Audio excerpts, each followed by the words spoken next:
Um, Good morning to everyone who has already joined. I just wanted to announce that we will start at 10 sharp, so in 9 minutes.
Morning, Professor.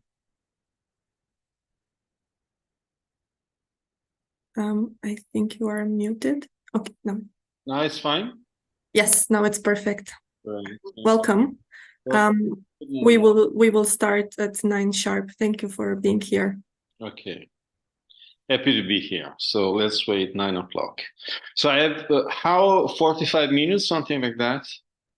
Yes, plus questions. Yes, plus question. Perfect. Okay. Thank you. Thank you. So you give me the star signal.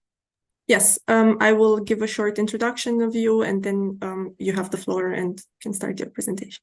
Thank you. Thank you.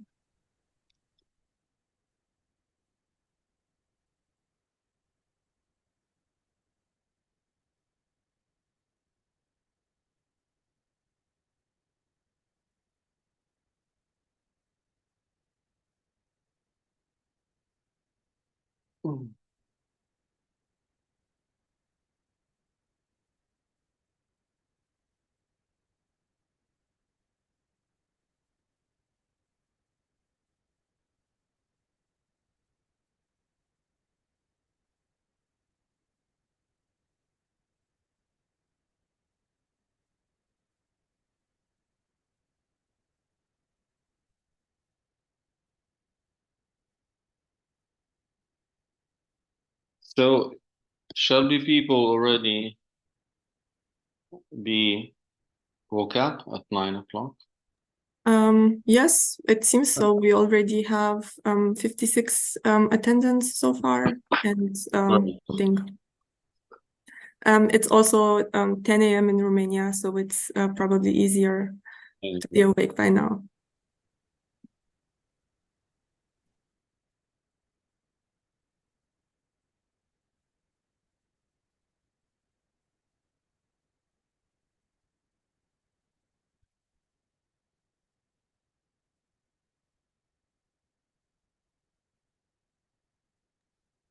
Good morning, Professor Fussell.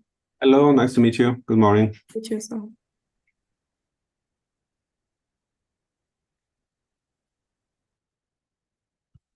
No. Buongiorno.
All right. Good morning, ladies and gentlemen, distinguished guests, fellow researchers, and esteemed colleagues. It is my greatest honor to welcome you today to the second edition of Neurocon, an important gathering for the neuroscience, neuropsychology, and neurobiology communities. As we reconvene for another year, our dedication to uncovering the enigmas of the brain remains unwavering. Our inaugural conference set the stage for groundbreaking dialogues and collaborations, and this year we promise an even more enriching experience. We have an exciting two-day program lined up for you, touching on a diverse array of topics that exemplify the dynamic nature of our field. It's an honor to announce that today the renowned Professor Carl Friston will be giving a talk on active inference, a topic that holds great promise for reshaping our understanding of the brain. Furthermore, tomorrow, our panel discussion on potential vaccines for Alzheimer's disease is bound to ignite stimulating discourse on one of the most pressing challenges that we're currently facing. These are just two examples of what we have prepared for you, and beyond these, you can expect deep dives into exciting new directions in neuroscience, neuropsychology, and neurobiology alike. My name is Cristiana Dimulescu, and I will be your host for the day. Thank you once again for joining us, and I hope you're as excited as I am to get started. I would like, first of all, to mention that this conference is also being transmitted live on our YouTube channel. And for those of you who are watching us there, if you have any questions for our speakers, please use the live chat on our website, that is neurocon.eu, for addressing these questions. And with that being said, I would like to introduce our first speaker for the day, Professor Fabrizio Doricchi, Professor of Neuropsychology and Research Methods in Neuroscience and Cognitive Neuroscience at Sapienza University, Rome. Professor Doricchi's work focuses on the brain mechanisms governing attention control in both healthy individuals as well as those with acquired brain lesions. And today he will be talking about the temporoparietal junctions in the context of free energy approximation and their role in updating predictions. Professor Doricchi, you have the floor.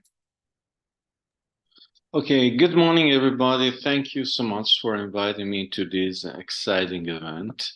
I'm thrilled in a way to have the chance to speak for the time I'm left with to a relatively huge argument, which is the function of the temporoparietal junction.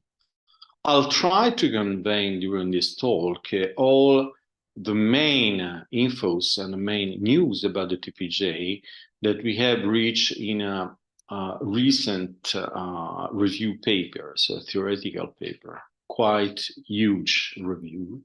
So I don't think I'll be able to convey all the infos you can gather from reading the review in a short talk, but I'll try to give you the basic hints, clues, which I think will help us, I'm quite convinced of this, better understanding of the TPJ. So I divided my talk in basically two parts. The first part will be dedicated to describe what the TPJ, where the TPJ is, and introduce you how we reach this more general idea on the function of the TPJ during the course of the years, and the reflections and talks that started from research on attention and then culminated in a more widespread interpretation of TPJ function. So let me just start with my presentation. Please let me know whether it can be clearly seen from.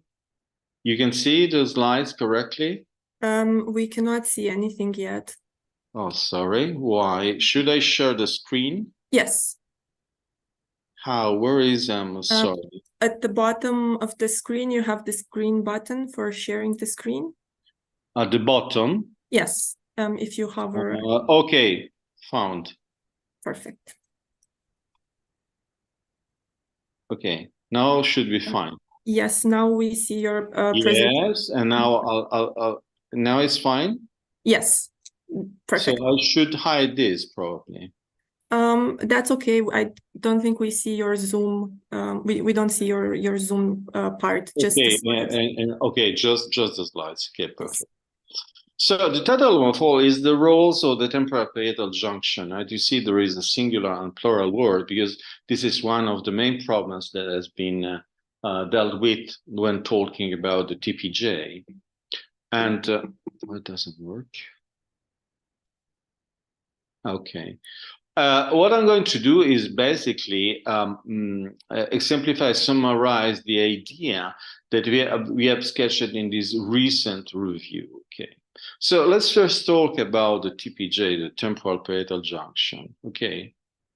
The point with the temporal parietal junction is that is a quite heterogeneous area. So it is difficult. During the years, there have been several essays and tries to correctly define anatomically the TPJ, the border of the TPJ. So I think a quiet consensus has been reached by defining the TPJ through the areas that border the TPJ, the act as border of the TPJ.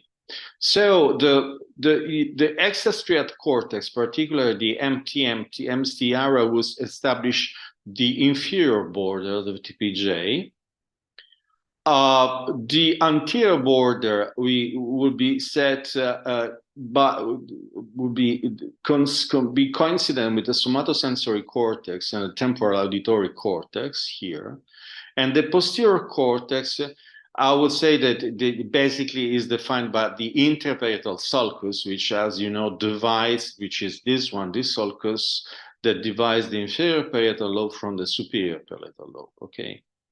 So right from this slide, you can check what was thought to during, especially based on functional MRI studies, to be a homogeneous area. Is not at all, in a way, a homogeneous area. This partition has been established recently by Ilgestrom and Graziano based on DTI connectivity and MRI studies of connectivity. But as you will see, it reflects also old histological data that show that the TPJ, even from a histological point of view, is a quite heterogeneous area. What is important about the TPJ to remind that it has a very late ontogenetical development. And if you compare humans with macaques, it is probably one of the most phylogenetically expanded cortical areas in the brain. So if you take these two facts together with the fact that there are important inter-individual variation in the morphology of the TPJ, you can reach the conclusion, and has been done by many authors, that like other association areas in the human brain, the TPJ contributes to high-order cognitive processes. So if you going ahead, these are the histological maps. Let's go a bit back in history by Brodmann, who individuated basically two areas, BR39 and BR40, which corresponds entirely, according to Brodmann definition, to the angular gyrus in the inferior parietal lobe and the supramarginal gyrus also in the inferior parietal lobe. While Konstantin von Economo, who actually made much more detailed histological maps in his lab between Trieste and Vienna at the end of the 19th, beginning of the 20th century, found much more histological, made a much more subtle differentiation of this area. He counted at least 6 different histological areas. These all data are now matched by post-mortem studies. This is, I think, is a more recent study by the group of Binkowski. I think the first author is Kasper, who post-mortem, these are different brains, established and reconfirmed the ideas by Konstantin von Economo that there are very different histological areas in the area of the TPJ. Okay, this is to say that we are already at the core of the problem. The TPJ is apparently not homogeneous, even from an anatomical point of view. Even if we establish the borders of the TPJ, when you get to the TPJ in detail, the TPJ is not homogeneous. If you look at the relationship with the white matter tracks that are below the TPJ, that connect the TPJ to the other areas, as you can see, there are several tracks. These are, for example, these are the different branch of the superior longitudinal fasciculus. This is the arcuate fasciculus. This is the inferior occipital frontal fasciculus, and this is the inferior longitudinal fasciculus. So, as you can see, the TPJ has a widespread anatomical connection with other areas, with several branches and white matter pathways that connect the posterior parietal lobe to the frontal lobe, to the frontal area. This is also confirmed by connectivity studies. When you study the connectivity of these different areas at rest, you find that different sectors of the TPJ, these different sectors, have slightly different connection, functional connection in terms of brain connectivity. So also in this case, you see that to recapitulate, the TPJ is now, the first difficulty was defining the borders of the TPJ. If you look even to recent papers, different authors establish different borders, different for the TPJ. So the TPJ literally in recent years changed this shape from other to other. Now there is a quite good consensus that establishes the borders of the TPJ as the ones I've defined before. And but once you get into the TPJ, even if you have established the borders, then you'll find quite a heterogeneous area in terms of histology, connectivity, functional connectivity, and anatomical connectivity. Okay, so this is the basic problem of the TPJ, and so let's. The main problem of the TPJ is these are the anatomical premises. When you look at the enormous amount of works that have documented the involvement of the TPJ, both through the study of brain damaged patients or through the fMRI studies in healthy humans, you will find that the TPJ is involved in almost everything. So you find activation of the TPJ in memory task, in attentional task, in language task, in number processing, task of body ownership, self-agency of theory of mind. So it is apparently really I wouldn't say a mess, but a quite interesting and complicated problem. So it is involved in almost everything. It seems to do everything with PJ. This is the basic problem up to now. And this problem on the functional of the TPJ has been recently, maybe thanks also to the description of different subsectors of the TPJ, more formally and precisely redefined in the following terms. The point is, do the different subsectors of the TPJ support different cognitive operations? So we have seen that the TPJ is involved in many cognitive tasks, but the TPJ also is made of different subsectors. So one hypothesis is that each one of these subsectors does something different as a function of the cognitive task that it serves, or the cognitive function that it subserves. But there is also another possibility, and the fact that the TPJ provides the same basic low-level cognitive function of cognitive operation, and that this operation is used in different ways by all these different subtexts and all these different functions. So in this second hypothesis, that the TPJ has a unique or a basic function, okay, that then is conveyed through different subsectors to different cognitive operation, okay? So this was the state of the art, and it is still is. I think we have provided, as I have the chance to show you, a quite satisfying explanation or hypothesis, if you want, on the function of the TPJ. But this has still to be considered, like has to be done in science. It's still an open problem. Okay, so what I'm going to tell now, before going to explaining and describing our hypothesis on the function of the TPJ, is tell you how we reach this hypothesis. Okay, which are our empirical how the empirical findings we had in our lab with the years, because this has been a long-term, to say, consideration of the empirical findings. Before reaching the formal theory that we have advanced in review, how we reached this general idea on the TPJ. Of course, everything started for us, me at least, about 10 years ago, with a study of attention, or spatial attention. Okay, I think everybody of you knows the Posner task, and which is used in attention. to study the shift of attention.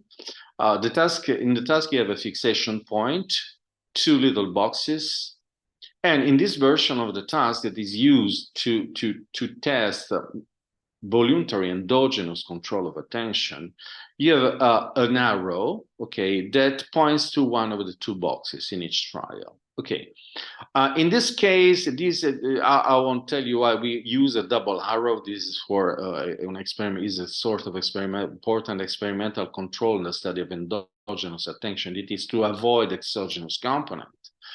But let's say that you are a participant and you're told you pay attention to the box pointed by the yellow arrow. Okay, so you disregard the blue. In this case, the arrow point the right box. Okay, so you have for 1.5 seconds, while fixating, you pay attention to the box. Then there is a target that appears in the box, and your task is to push a button as fast as possible as soon as the target appears. When you know very well, I'm recapitulating things that I'm sure many of you know, that when the target appears in the box pointed by the arrow, the target is valid and you are extremely fast in responding. When the target appears in the box opposite to the one pointed by your arrow, you are slow. And then there is a neutral condition, a baseline condition. You see, these are double arrows. There is no arrow that has a single color, so you cannot orient your attention during the presentation of the arrow. And in this case, you have intermediate reaction time between the valid situation and the invalid situation. So you are fastest with the valid, intermediate with the neutral, slowest with the invalid. The difference between the reaction time between valid and neutral is called benefit. You have a benefit in orienting of attention. The distance between invalid and neutral is called cost. So one of the problems with this task is that in the majority part of cases, the 80% of trial is valid and that only the 20% of trial is invalid. So when you look at the difference between valid and invalid trials, what we are looking are two things contributing to reorienting of attention to the invalid target. One is the fact that the invalid targets appear in another place in space, so you have to reorient attention. But there is another important fact which is also important. These invalid targets are rare, are infrequent. So there is the appearance of invalid targets also triggers a novelty reaction. So this study was done to separate the spatial component, the reorienting, from the novelty component of reorienting. And to do this, we simply did this is the study. It's an old study. The same subjects performed the task in two conditions. In one condition, 80% of trials were valid and there were 20% infrequent invalid targets. In the other case, 50% of trials were valid and 50 were invalid. So in the second case, you have reorienting, but you have no novelty because invalid trials are as frequent as valid ones. Okay, this is the general design. And behaviorally, what we found is that when there is no novelty, there is a suppression of costs of reorienting and maintenance of benefits, but this is tangential to our argument, so I'm going to skip this. And the basic point is the fMRI activation we found. Okay, when we compared invalid trials to valid trials, so unexpected trials, something that introducing the argument of something that mismatches your expectancies, okay, compared to something that matches your expectancy. Because when a trial invalid, you were expecting the target on the right, the target piece on the left. There is a mismatch between what you expect and what you get from the environment. When it's valid, you pay attention to the right and the target piece on the right, you have a match. So your expectations are matched by the sensory environment. So when you compare invalid to valid targets, you find a classical finding that is the right hemisphere dominance in this case with the right TPJ, and this is important for argument, and these frontal areas, okay? But we did something different from other studies because we also used a comparison between invalid and neutral and valid and neutral, which have been rarely, if never, considered in fMRI studies.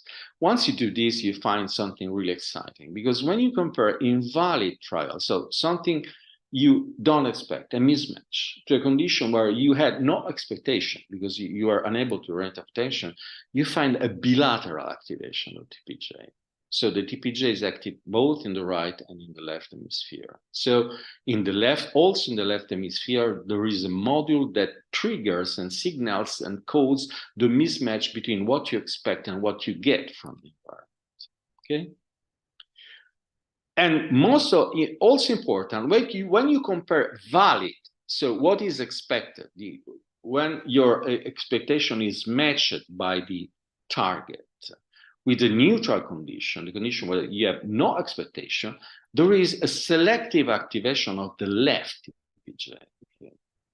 And we shall be back on this argument later on. And this activation is even more pronounced when valid trials are frequent. That is even more enhanced when the majority of trial is valid in 80% of cases. But anyway, the left TPJ codes also matches. So the summary of the result is the following.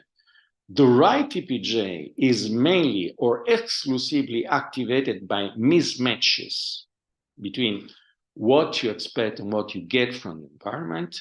The left TPJ is activated both by mismatches, okay, and matches, okay. So the next problem is establishing, is this double response of the left TPJ to what you expect and what you were not expecting, mismatches, and what you expect, matches, done by different population neurons. So the answer is yes, because then we submitted this data we made another experiment and used multivariate approach to establish whether the pattern of an activation within the TPJ are the same or not for matches within the left TPJ, are the same or not for matches and mismatches, or are two different populations. And the outcome was that in the left TPJ here, you have two different populations that code for, one codes for match and one code for mismatch, okay? So this is the basic ground, okay? Why I'm talking about the role of TPJ in attention and attributing this activation to match or mismatch? Because the TPJ, this is another important notion, is fundamental to trigger a late response in the brain, ERP response in the brain, the P300, okay? And the P300 is particularly enhanced when something that you do not expect happens in the world, okay? And less enhanced with something that expect happens in the world. So it is well established through ERP studies and other kind of studies that the TPJ acts at a late moment of processing, in this case of the event, the target, okay? So the TPJ simply tells to the brain, the right TPJ discharge, let's say 300 milliseconds after an invalid target is appeared, and simply gives the signal to the brain to say, listen, what happened? The target did not appear where you were expecting. So it's a mismatching, okay? The left TPJ does both, okay? Has a population who codes the match, tells to the brain, okay, the target has appeared where you were expecting, and another population that in the case of spatial attention whose action in the case of spatial attention is only limited to the right side of space, that tells, listen, the target did not appear where you were expecting. What is this for? This is the basic mechanism that the PJ, the basic info that the PJ gives to the brain so that the brain can build up a statistical representation of the coincidence between the cues and the target. That is, so that the brain can establish how much and how well cues, the direction of cues predicts the position of target. So this is the predicting role. This is the role played by the TPJ in what is, let's call it the predictive brain. So this is our two basic operations. Mismatch between what you expect and what happens. Match between what you expect and what happens in outside. So these are literally the basic, the foundation of our interpretation of the TPJ. So what actually happened was this: we had this data, then I kept on working on special attention, but at the same time I was reading papers and papers and papers on the TPJ, and little by little I was aware that this interpretation of match and mismatch could have explained almost all the activation you find in domains that are different from attention. So what I'm going to do now is literally taking the PDF of my review and scrolling little by little, because it's a long list and it would be impossible to summarize in detail in 45 minutes, and show you how we recollected the coincidence between this basic role we found in special attention and the same role that we found, that the same role, match-mismatch role, can explain the involvement of the TPJ in disparate cognitive domains. Okay, so this is the premise, the conclusion of our initial work and the premise of the review. We use this data as an hypothesis to explain the activation you find in the TPJ by re-examining a large amount of data from the literature.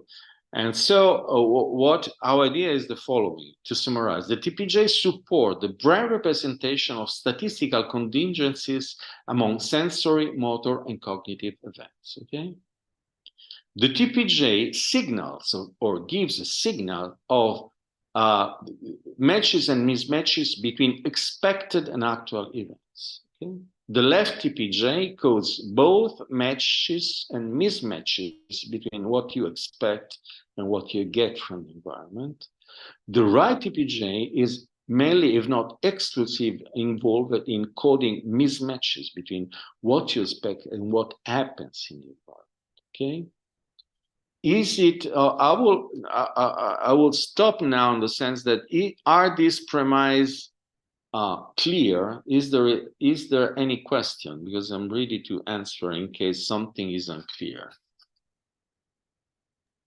If someone from the audience has a question, now is the time to write it in the Q&A, or if or talk. You just talk. I prefer reading the chat sometimes. Please feel free to make questions before I go ahead. From my side, there is no question. If someone would like to ask something. Okay, can I go ahead? Okay, perfect. 1 second, there is a question. Sorry. Yeah, okay.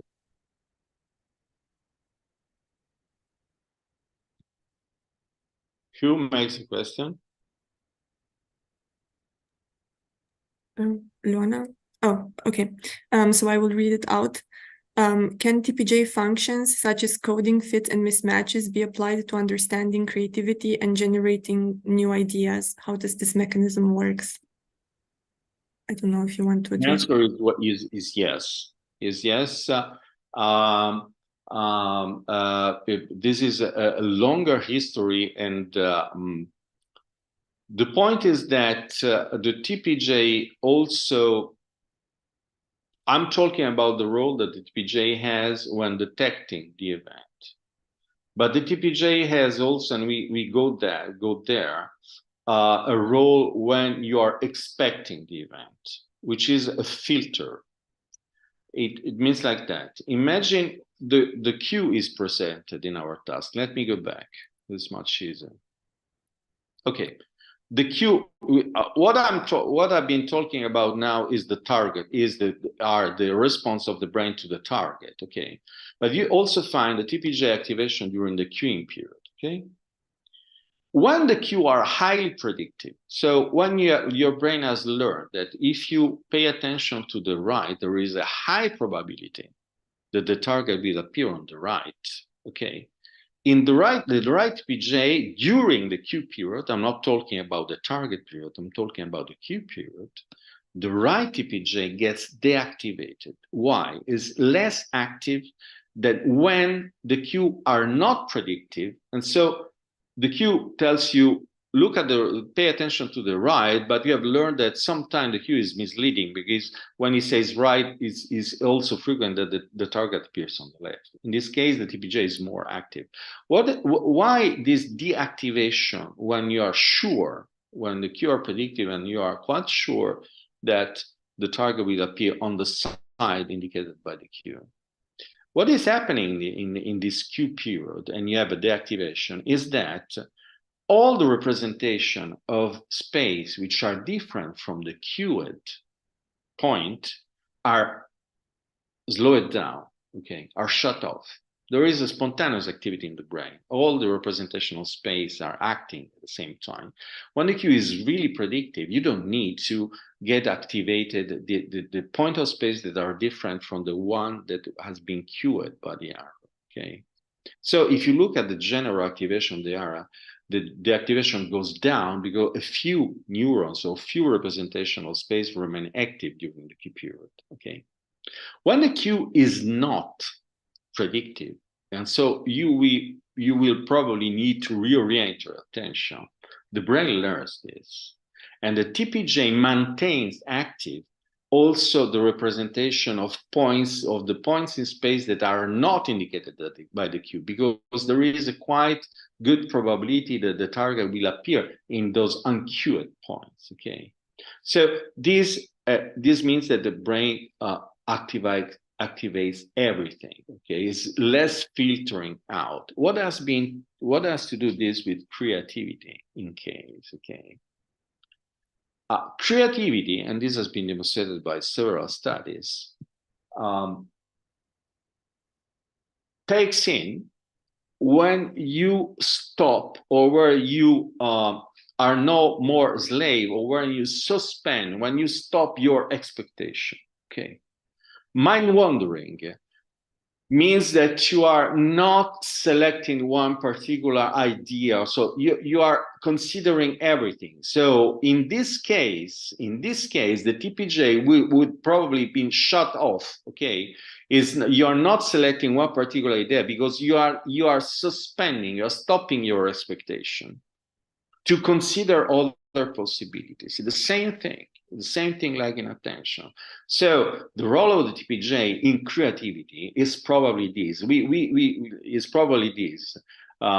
TPJ, when you are creative, when you are mind wandering, when you are finding new solution, is stopping expectation. So there is no particular thing to expect.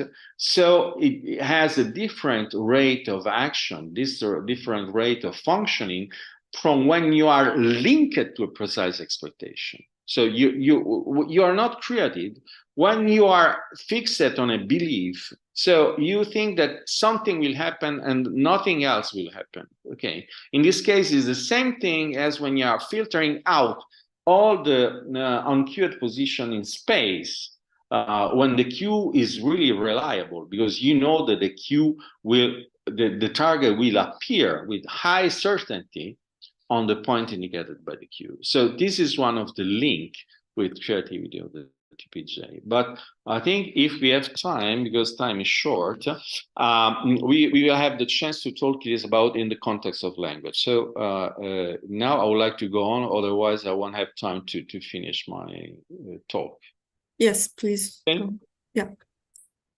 Okay, so I'll skip this. And I'll take, literally, I'll show you,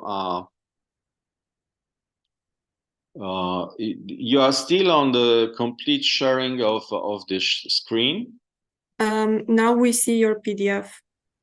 Yes, it's fine, but you don't see anything else, is what I'm. So this is the PDF. No, so let's go on through the different functions that we might consider through the match-mismatch function. So I'm doing this because there is a long list of things to be considered. Okay.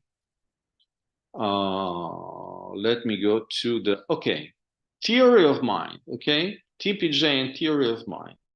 No, you know, theory of mind is getting into the idea of somebody else. No, the typical task to study the fact that you can consider the idea of somebody else, the belief of somebody else, and this belief does not match with your belief, is instantiated by the false belief task. I don't know whether any of you know this task, but there is a very more simple way of talking about this task. It's the Little Red Riding Hood story. You know, everybody know the tales. Okay. When a Little Red Hood arrives at the house of the grandmother, of the granny, and the wolf is inside the bed at the place of the granny, Little Red Riding Hood believes that the wolf is the granny, while you know that in the bed there is not the granny, it's the wolf. So there is a discrepancy, a mismatch between your belief and the belief of Little Riding Hood. Okay. And this is exactly why the TPJ is active. The right TPJ is active during false belief tasks and during the theory of mind. Because you are aware of a mismatch between your belief and the belief of the character of the story in this case. Okay.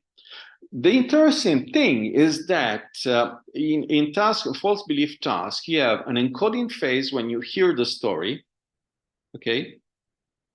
And then in task they make you a question about the story. Or what the Little Riding Hood believe or what you believe. Okay, these are two parts of the task. And the interesting thing, in the second part, you have a left TPJ activation. Why?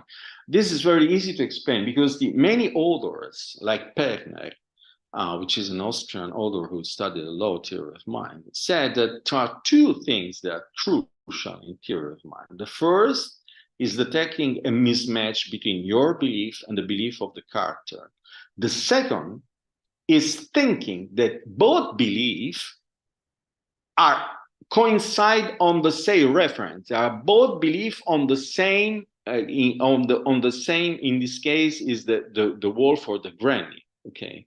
So you must perceive both a mismatch between your belief and the belief of the character, and perceive a match on the fact that both beliefs are coincident, as Perner say, on the same referent in the story.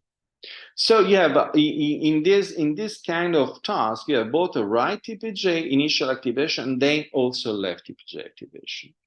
So, and this is why this is argument. We have argumented that this basic function can also explain the TPJ activation in theory of mind task.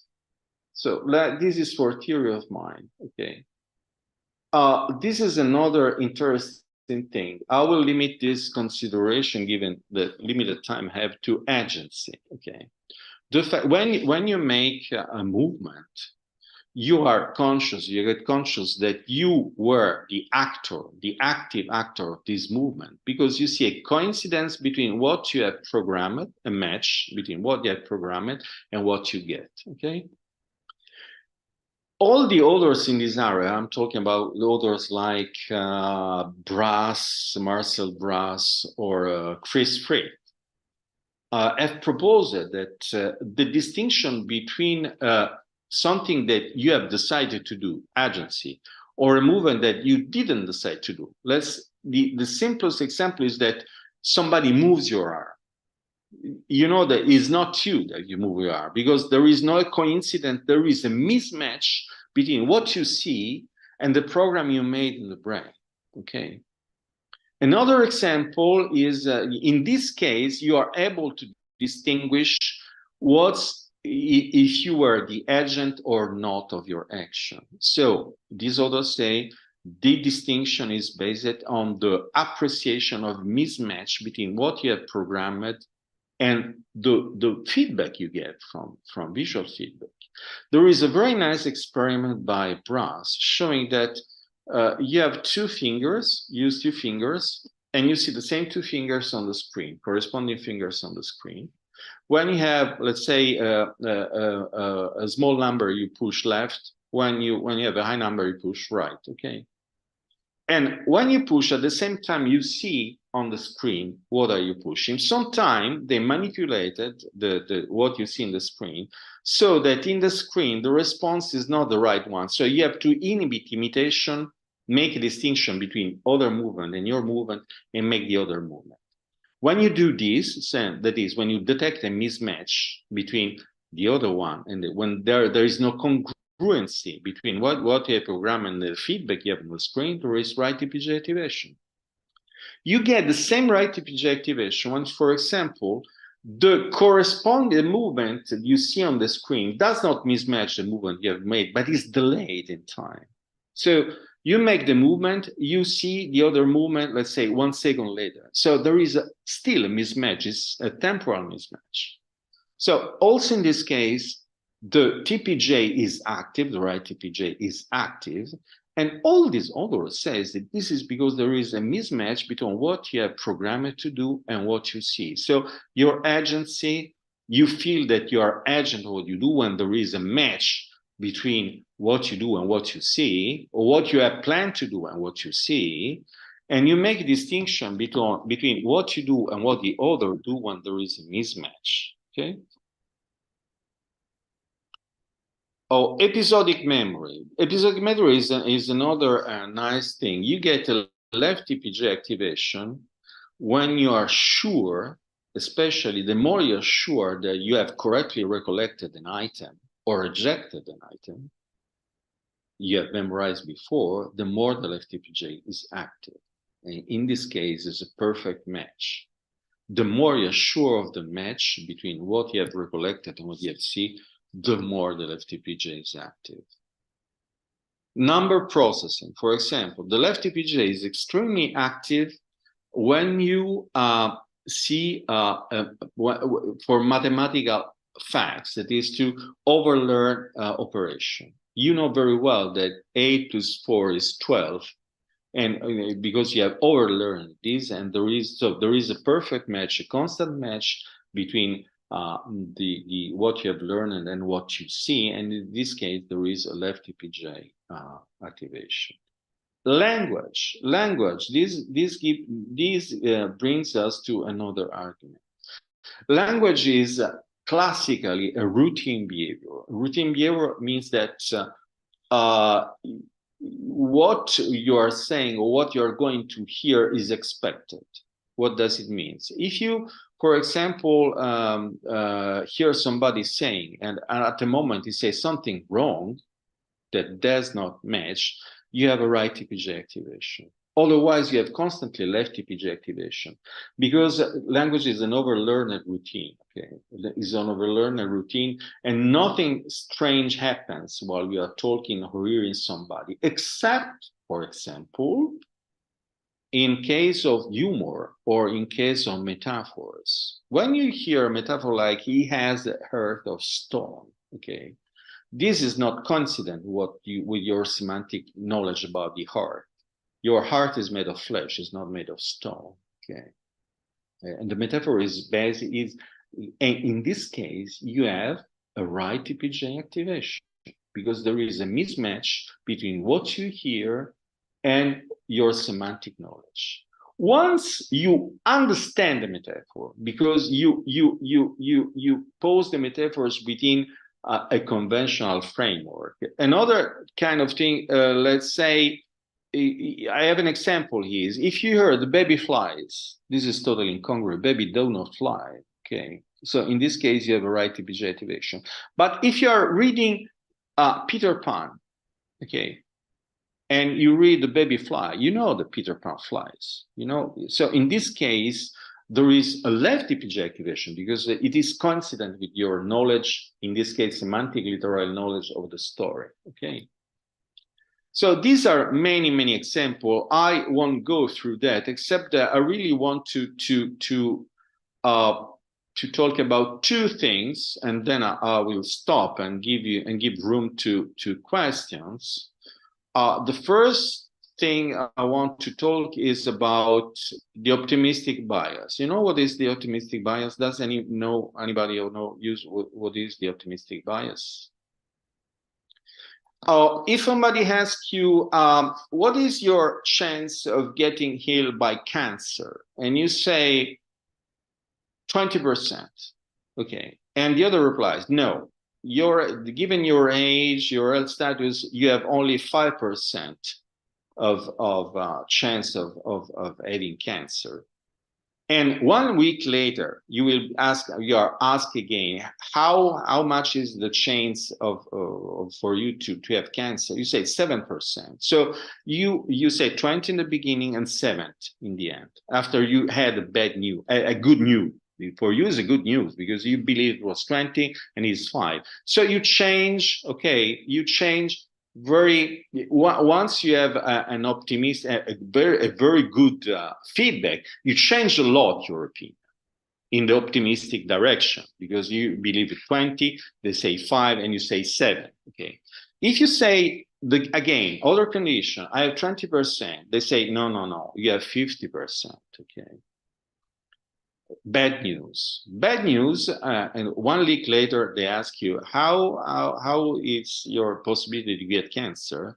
If you had said 20% and they say 50%, you say 25. So you change very little. Okay, when you have bad news, you change little your opinion. When you have good news, you change a lot your opinion in the good direction. Okay.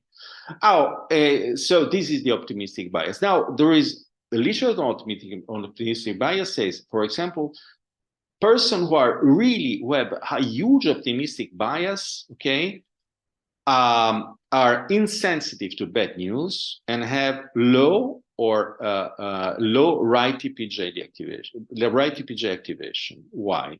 Well, bad news mismatch what you implicitly expect. Good news in this case. Why good news implicitly match what you expect, and there is a lot of evidence that the optimistic bias corresponds to fluctuates as a function of stimulation of the right or left TPJ in this direction. So you can enhance the mismatch if the TPJ is overdriven. You get pessimistic because you are more sensitive to bad news. If the left TPJ is driven, you get more optimistic because you are more driven toward matches between what you implicitly expect, that is good news, and what's going on. I will finish here just by saying that the same applies to depression. And there is a long-standing issue in neurological literature on the fact that very often right hemisphere damage entails euphoristic, maniacal, hyper-optimistic attitude. Now, in the context of our hypothesis, this is really explainable. When you have a right brain damage, the mismatch module is shut off, is off. So only for you, everything matches, okay? Vice versa, depressed people have overactivation of the left hemisphere, or there is AG evidence, other kind of things. And this is explainable with an overdriven, or people with left brain damage get more easily depressed or have catastrophic reaction. Why? Because the match module has gone, nothing fits what you expect, and the mismatch module on the right hemisphere remains alone. So everything happens, mismatch your expectancies, and so you get depressed. So these are, I'll stop here. You can find a much more detailed, if you read this paper, I'm happy to send it, but I promise you, it's a long review. You will find a lot of details, a lot of information. So I'll just give you room to questions. This is a picture that summarizes a bit our ideas on the role of the left right TPJ and the role they play. And so the take-home message is left TPJ and right TPJ play this basic role of signaling to the brain matches or mismatches between what you expect and what happens. And this very basic operation, which serves to the predictive brain, can explain the involvement of the TPJ in several and different cognitive domains. And I'll stop here for a question. Hope everything was clear, because the review is quite complicated, but I invite you, I'll be happy if somebody of you goes through a detailed reading of the review, because it's really detailed, a lot of information. So to have detailed replies. On the journal, we already had some replies from colleagues that are published, and we publish an answer to their replies. So you can, if you go to the journal, you can also study in depth the debate that has been running on between our colleagues and ourselves, because through their objection and to our general answer to their objection. So thank you again for inviting me. Now I'm happy to give answer to anybody. Thank you very, very much for this wonderful and very insightful talk. We have a couple of minutes for questions, and I would start with the ones that we already have in the Q&A. So the first one is from Adrian, and it says, how do you filter out errors when you do the statistics? Is it possible on a living system, considering the fact that you don't have a reference for the model? Unlike a sensor where you know the minimum and maximum values, when talking about the brain, the limits are fuzzy, or am I wrong? Could you repeat, please? This is a very interesting and complex question. A bit slower. Sure, sorry. No, don't worry. No, go ahead. How do you filter out errors when you do the statistics? Is it possible on a living system, considering that you do not have a reference for the model? Unlike a sensor where you know the minimum or maximum values, when we're talking about the brain, the limits are fuzzy. Okay, the answer is quite straight. When I was talking about the TPJ, the focus of my talk has been mainly on the response of TPJ to target events. But I've been talking also, I made a short note, what happens during the queuing period. So when you are expecting events, what the TPJ does in this case ahead of the events is creating a model of the event. In fact, a complete version of our theory is that there are match or mismatch to template responses. So the model is built up based on prior and previous beliefs. Is the DPJ builds a dynamic model, which is modulated by the statistics of the environments ahead of what happens in the world. And so in the TPJ during the Q period, you have a model of what's going on by filtering out. When you filter out a position instead of another one, you are building up an expectancy, a template of what you expect. And then once you get the event, this event is compared to the template, which is already prepared in TPJ. So the TPJ has these two roles: a preparing role ahead of the appearance of the event, which means building up a template of what will happen soon, and a comparison between the model, the template, and what happens.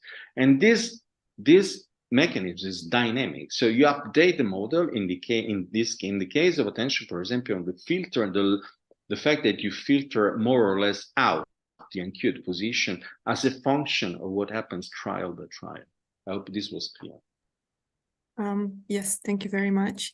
Then another question is regarding neuroaesthetics and aesthetical judgments. Can this function of the TPJ explain the individual differences in attentional processes that activate subjective salience and attentional processing of the aesthetical object, arising the hedonic feelings of the aesthetical experience? Well, we have a paragraph in the review where we argue that since there are data that supports this, the TPJ developed by signaling mismatching with what you are expecting, allow the development of hedonism. Hedonism is something that is not linked to immediate rewards. Okay, so the TPJ signals the mismatch between what you expect and what happens, independently of the fact that what happens is giving you a reward or not, independently of what is happening before is frequent or infrequent, etc., etc. So the fact that this system, which has developed late in ontogenetically and develops late, who developed late in phylogenesis and develops late in ontogenesis, okay, get in some way detached from immediate reward, so that you can develop a system that gives you pleasure for the fact of being right in something, okay? So in the case of aesthetic appreciation, this is a good question, a very good question, and I think that the problem could be framed along this interpretation, but in this case, I will just take the suggestion to check the literature and see, and I believe it's like this, whether this response of the TPJ can fit or explain the aesthetical experience. My belief is yes, but I have to check. Honestly, this is a very, very good suggestion, because notwithstanding the fact that we have been trying to check all the literature, there are some things that have been left out. For example, if I have a minute, there's a very nice study by is a friend working Munich on rhetorics, okay, on rhetorics, then on advising. And when there is no correspondence between what you get from advice and what you expect as advice, you have a right TPJ activation. So even in rhetorics, somebody who says something which is out of the general belief in a group is going to activate the right TPJ in everybody. This is the point. Because it mismatches the belief of everybody.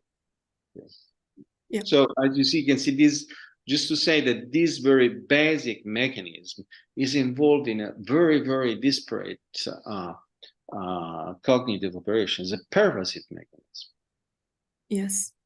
Thank you again very much. I think we have time for one final really quick question, and afterwards, unfortunately, we will have to move on.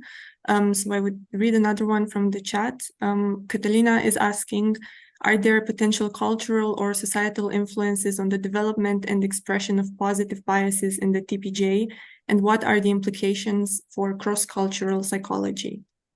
Oh. Well, of course, the response is what this has to do with the belief, with the system of belief, which is linked to culture. So, it is in a way, I already, not to be too short, but what I've said before. Imagine you have 6 persons in a room, 5 belonging to one culture and another one belonging to another culture. At the moment, for a social convention, the only one belonging to different cultures makes something different from the others. Well, the others, the right TPJ is going to be activated there. So since it has a late ontological development, of course, the TPJ is susceptible to modification of its activity, or frames its activity based on the inputs you receive, the feedback you receive during education. All right. Thank you very much again, Professor Toriki, for it was a pleasure to be here. I hope everything was clear. I'll be happy, but you can find my address if anybody has to ask any question or have a desire to have a PDF copy of the manuscript, and he is able to download, even if it's free, is open. You can write to me. Okay. Yes, we will try to collect the questions from the chat and find another format in which we can answer them. Perfect. Ask our audience to understand this. Thanks for your invitation. It was my pleasure. Thank you very much. Have a nice day. Bye. Have a nice day. Goodbye. Bye. Okay. So now we will proceed with the next talk for today. Our next speaker is Professor Ilana Gozes. She serves as the head of the Elton Laboratory for Molecular Neuroendocrinology at Tel Aviv University, and she is also the editor-in-chief of the Journal of Molecular Neuroscience. Today, she's here to talk to us about the remarkable drug candidate, NAP, which offers a promising avenue for the treatment and prevention of various neurological disorders. Her research is emblematic of the kind of pioneering work that can change lives and bring new hope to those affected by these challenging disorders. So let's give a warm welcome to Professor Gozes as she shares her work with us today. Professor Gozes, the floor. Thank you very much. And please pay attention that my presentation actually runs because sometimes it's still stuck. So Yes. Thank you. Yes, And so I'm going to, and I'm also the president of the European Society for Neurochemistry. So this is another title that I hold. So I'm going to speak today about NAP, which we call also the Vunetide, CP201 and AL108. I refer to it mostly as NAP and the Vunetide. And I also speak about the protein where it is derived from, ADNP. So I'll speak generally on two diseases, autism and Alzheimer's disease, from bench to bedside, focusing on ADNP and NAP as a case study. So this is my second slide. I hope you see it. So we discovered Great. So we discovered ADNP about 25 years ago. And we were looking for proteins that are giving protection to brain cells against electrical blockade. So against like disruption of the synaptic function. And we discovered ADNP and we cloned it molecularly. And then we saw that if we knock ADNP completely, there is no brain. If we knock it out in an animal, in a mouse, there is no brain. So it is essential for the formation of the brain. We also saw that ADNP interacts with the chromatin remodeling proteins. So here I show you the interaction with the SWI-SNF, and this is very important for gene expression. And ADNP regulates hundreds of genes during embryonic development. Many of them are associated with synapse, and many of them are associated with the Alzheimer's disease and even schizophrenia, and also stem cell proliferation. And here what you see is that ADNP is not only found in the nucleus where it interacts with the chromatin, but also it is found in the cytoplasm, and there it is interacting with the microtubules. And I just wanted to say, like, this is, I'll go deeper into it, but amongst the genes that ADNP regulates are also genes that are important for estrogen and testosterone production, meaning that there is a dichotomy at the neurochemical level between males and females, and I will elaborate on that later. And ADNP also, we showed, interacts with a protein called sirtuin-1 or SIRT1, which is essential for healthy brain aging. And it interacts with it both in the nucleus at the chromatin level and also in the cytoplasm at the microtubule level. And the microtubules are actually structures that give the nerve cell the structure. Actually, without microtubules, we won't have a nerve cell structure, and we won't have axonal transport. We won't have transfer of material within the nerve cell with the long processes. When we discovered ADNP, we also saw and identified a very short fragment in it. So ADNP is a very large protein, 1,102 amino acids, and we discovered a very small fragment of it that we called NAP. This is our drug candidate that I already introduced. And this is the structure, the amino acid sequence. And NAP actually enhances ADNP binding to the microtubules. And I will explain more. And what is also known is that ADNP mutations, if they can occur in the egg or in the sperm, and then you have, when the child is born, it actually has what is called the ADNP syndrome, and the child is delayed in development within the autistic spectrum disorder and has many problems, which I will discuss later. We also discovered somatic mutations in ADNP, which are associated with the progression of Alzheimer's disease, and I will discuss this as well.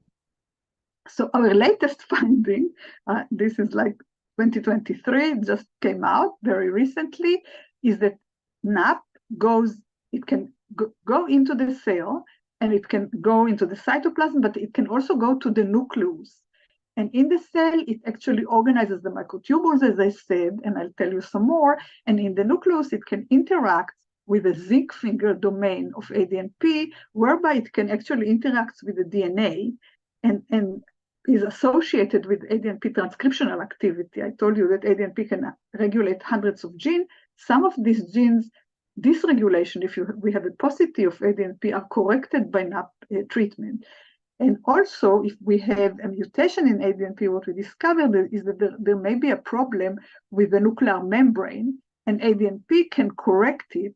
Normal ADNP and NAP can correct this problem. So why is it connected with Alzheimer's disease? How is ADNP connected with Alzheimer's disease? So in Alzheimer's disease, what we know is that that's what Dr. Alzheimer saw more than 100 years ago. There are two protein pathologies. So one protein pathology is the beta amyloid plaques, which we won't discuss, but it will be discussed tomorrow in the panel with the vaccines. We will mention it a little bit towards the end, but what the other pathology that actually develops with the disease is the tauopathy. So these are tau deposits. And what is tau? Tau is actually tubulin-associated units. So it associates with the microtubules and stabilizes the microtubule. What happens in Alzheimer's disease is the microtubules break down, tau falls off the microtubules and forms what is called neurofibrillary tangles, which progress as the disease progresses. And what you see here are the deposits of tau. If you have in a mouse half the content of ADNP, so if you don't have ADNP, there is no brain. But if you have half the content of ADNP, all of a sudden, and this is in older mice, you see these tau deposits like in Alzheimer's disease. And you also see that the enzyme one of the enzymes that phosphorylates tau, GSK3 beta, is actually increased in activity. And then when we treat with NAP, we actually correct this. So this is one model, and we saw it in several models of ADNP mutation. So this is ADNP deficiency, haploinsufficiency. And we also saw it in human beings. So when you look at the amount of ADNP, messenger RNA in the blood, they correlate actually with the amyloid deposits in the brain. But what was most striking is that when we looked at ADNP levels in the blood, they actually correlated with the intelligence test, with IQ.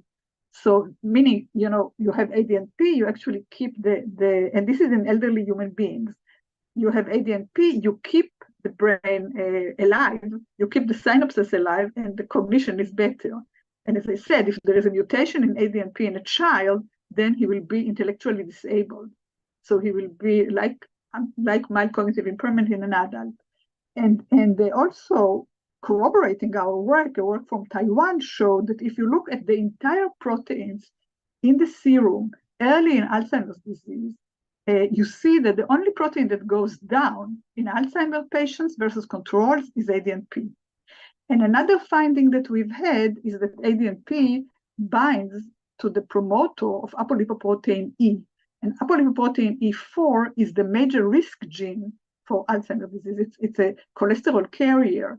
And by epidemiological studies, it was found to be a major risk gene and a major risk allele, the apolipoprotein E4 for Alzheimer's disease. ADNP binds to the promoter of apolipoprotein E4, differentially regulates it in male and female mice.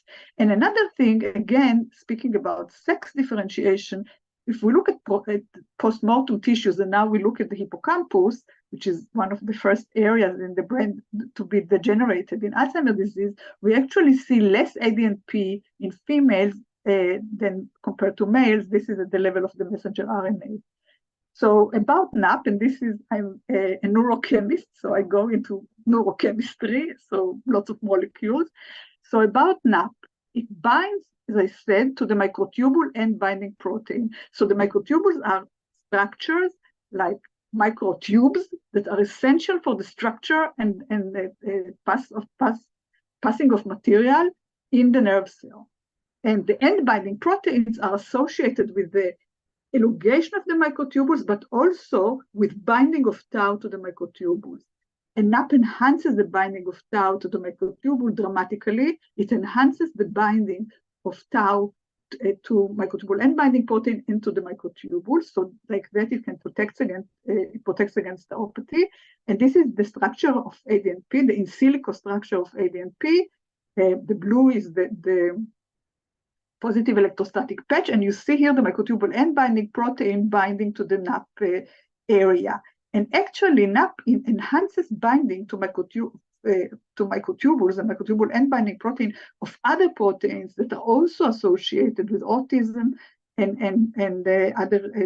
schizophrenia and other brain diseases. And NAP also binds, has a structure. I should say this is again an in silico modeling, and what is important for the binding of the microtubule end binding protein is the conserved serine isoleucine proline motif. So this is the CYP motif that binds to the microtubules. Also, NAP binds to the armadillo sequence of the beta-catenin, and that's essential for the Wnt signaling, which also regulates GSK3 beta and also regulates the ACT pathway and regulates development. And also, NAP binds to SH3 motifs. And this is a structure within another protein that is associated with autism and schizophrenia that is depicted here, SHANK3. And so what I'm saying here, that NAP has many functions, and it's a very important business end in ADNP that is associated with the skeleton of the nerve cell, which is essential for synapse formation and for actually synapse activity. So that's why, and because it increases, if we have a paucity or a mutation in ADNP, it will repair because it will increase ADNP association with its partners. And it also, we assume, will correct if there are other partners that are problematic, like in SHANK3. If there is a mutation in SHANK3, NAP can repair because it will increase the residual SHANK3 that is there, interaction with ADNP and also with the cytoskeleton. So this is something to keep in mind. And so another protein that I spoke about and I wanted to elaborate a little bit is SIRT2-1. So SIRT1 is a very essential protein, and we discovered that it interacts with ADNP and that this interaction is increased by NAP treatment. And this we have shown in tissue culture, and this here it is in neuronal cells derived from induced pluripotent stem cells. We see the colocalization of ADNP with SIRT2-1 in these human cells. And we also see an increased interaction of SIRT2-1 and ADNP in the presence of NAP and also of tau. And so what we discovered in this paper is that actually SIRT2-1 has a CYP motif like ADNP. And this CYP motif is essential, as I said, for binding to microtubule end binding protein. And this is very important for maintaining this structure. And here is we have an interaction on the microtubules of ADNP and SIRT2-1 and tau. And SIRT2-1 has been shown also to protect against tauopathy. And we have shown also that it is associated with the healthy aging in centenarians.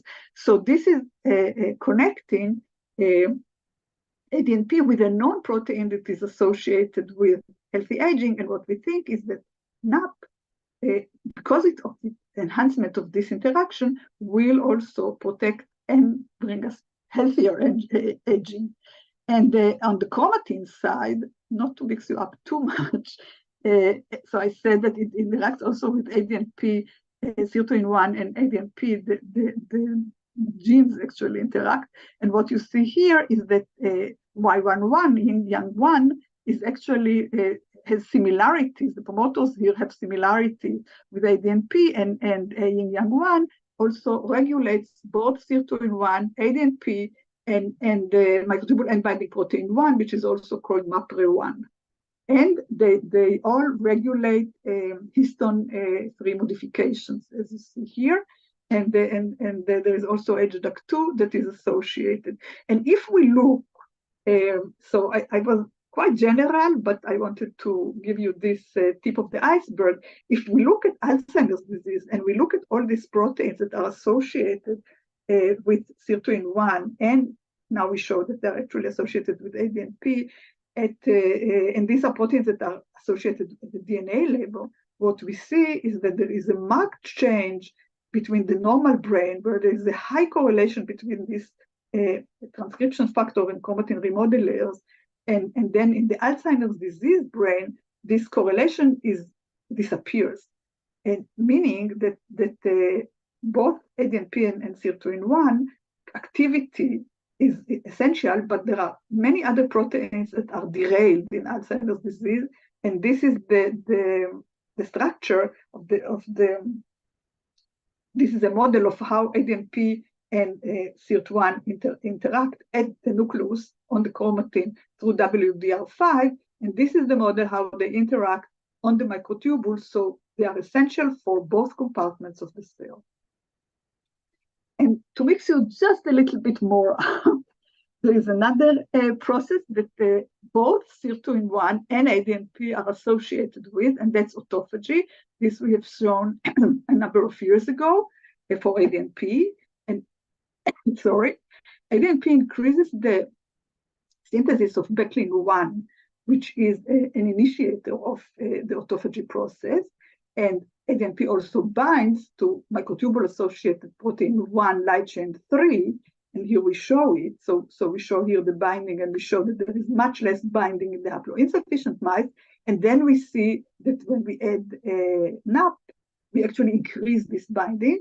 So, and the autophagosome is very important for taking out aggregated proteins like tau and dissipating them into amino acids, and then giving back to the cells amino acids so that the cells can live. And you see there is a connection here. So ADNP is enhancing microtubule dynamicity, as I showed you, and also the autophagy process, and by that protects against tauopathy, for example. And NAP is the key structure within ADNP, and also when added separately, that enhances this and enhances the binding. So just to show you that sirtuin-1 is associated with the apoptosis and also with the autophagy, and it's very central, and I think that we can draw a very similar picture for ADNP. So speaking about ADNP, it's not the end of the story. We also discovered that it can undergo mutations in the Alzheimer's brain. So this is not inherited. This occurs with aging. Apparently with aging, we accumulate mutations. And remember, Alzheimer's is a sporadic disease. And one of the proteins that we saw accumulates mutation in Alzheimer's disease is ADNP. We actually saw mutations in the hundreds and thousands of genes, but ADNP is our focus here. And here I'm kind of listing, we looked at the olfactory bulb actually, because that's an area where you have stem cell proliferation in the brain. And that's an area that undergoes, that somatic mutation can occur. And the mutations we saw many mutations in cytoskeletal proteins. We saw mutations in proteins associated with neurodegeneration.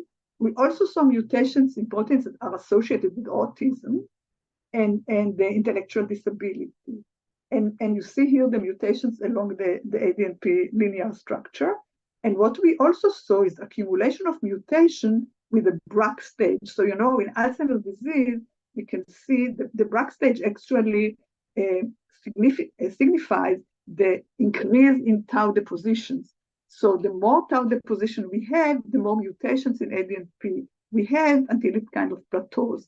And then in an in vitro system, in cell culture, where we transfected the cells with ADNP that is mutated, and there, what we saw is a marked reduction in tau microtubule interaction. But when we add, and this is in blue, and you see the mutations below. But when we add NAP, we actually repaired it completely. So because it enlisted the residual ADNP to the microtubule and the tau to the microtubule. And there was a clinical trial a number of years ago by a company that I founded called Alon Therapeutics, looking at people with amnestic mild cognitive impairment. So that's preceding ADNP, preceding Alzheimer's disease. And we call a NAP, as I said, also davunetide or AL108.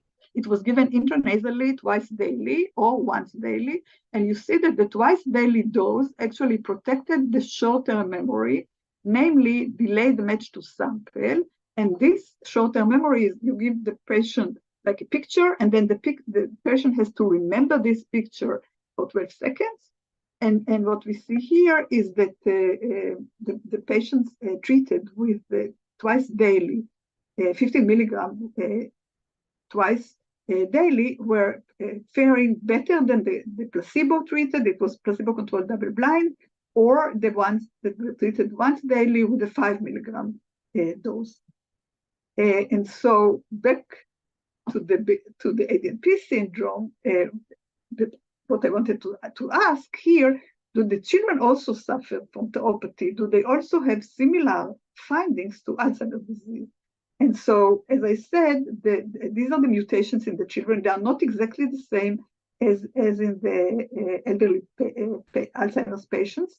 And these are de novo mutations, so they are not inherited, but ADNP is one of the leaders in autism that are de novo mutated. So it's like a little bit like Down syndrome, that all of a sudden you have another chromosome, but here it's a mutation in a single gene that causes delayed development, motor dysfunction, moderate to severe disability, moderate to severe speech delay, autistic trait, hearing problems, gastrointestinal problem, and recurrent infection, and also early teething, facial dysmorphism, and abnormal gait. And ADNP, as I said, regulates the Wnt signaling, it regulates bone morphogenetic proteins, it regulates hundreds of proteins, as I said before. And indeed, we had the opportunity to look at a child with ADNP syndrome that passed away because of liver transplantation. There are not many cases of children with liver transplantation in the ADNP syndrome, but this is one case. And this child was 7 years old, and when we looked at his brain, we actually saw quite severe tauopathy. And here we are looking at a 30-year-old control, and we don't see any tau deposition. We saw it both by silver staining and also by anti-phosphorylated tau antibodies, and in different brain areas. This is the hippocampus, and this is the cerebellum, for example. So meaning that the children with ADNP syndrome actually undergo tauopathy, which is associated with neurodegeneration and possibly early aging. And when we looked at another model of ADNP syndrome with a mutation, so it could be both direction, ADNP syndrome, and when aging, Alzheimer's disease, with a mutation that is most prevalent in the children, in just kind of cuts the molecule almost into half, and it's heterozygous, because if you have complete knockout or complete mutation in the 2 allele, it's probably incompatible with life. What you see here is we see tauopathy also in the mice, and very early. In 2-month-old mice, we already see tauopathy, and we repair it by NAP treatment. We also see, this is in the visual cortex, we also see a change in electrophysiology. So we see a change in a visual evoked potential. So the normal situation is here in green, and then this is in blue is the mutated situation. And then when we treat with NAP in red, we actually manage to completely reverse the situation. So we reverse the tauopathy, and we also reverse the electrical impairment in the mice. And this is just to show that indeed this is a disease of the synapse, that ADNP is a leader gene in autism, namely it's one of the leaders that is mutated, and then you have this intellectual disability, which is similar to mild cognitive impairment in the adults. And we see a difference in males and females in the areas in the brain where the reduction in dendritic spines, which are kind of the beginning of the synapse connection, we see a reduction when there is a mutation, and then we see a repair when we treat them with the NAP. And the reduction is different between males and females.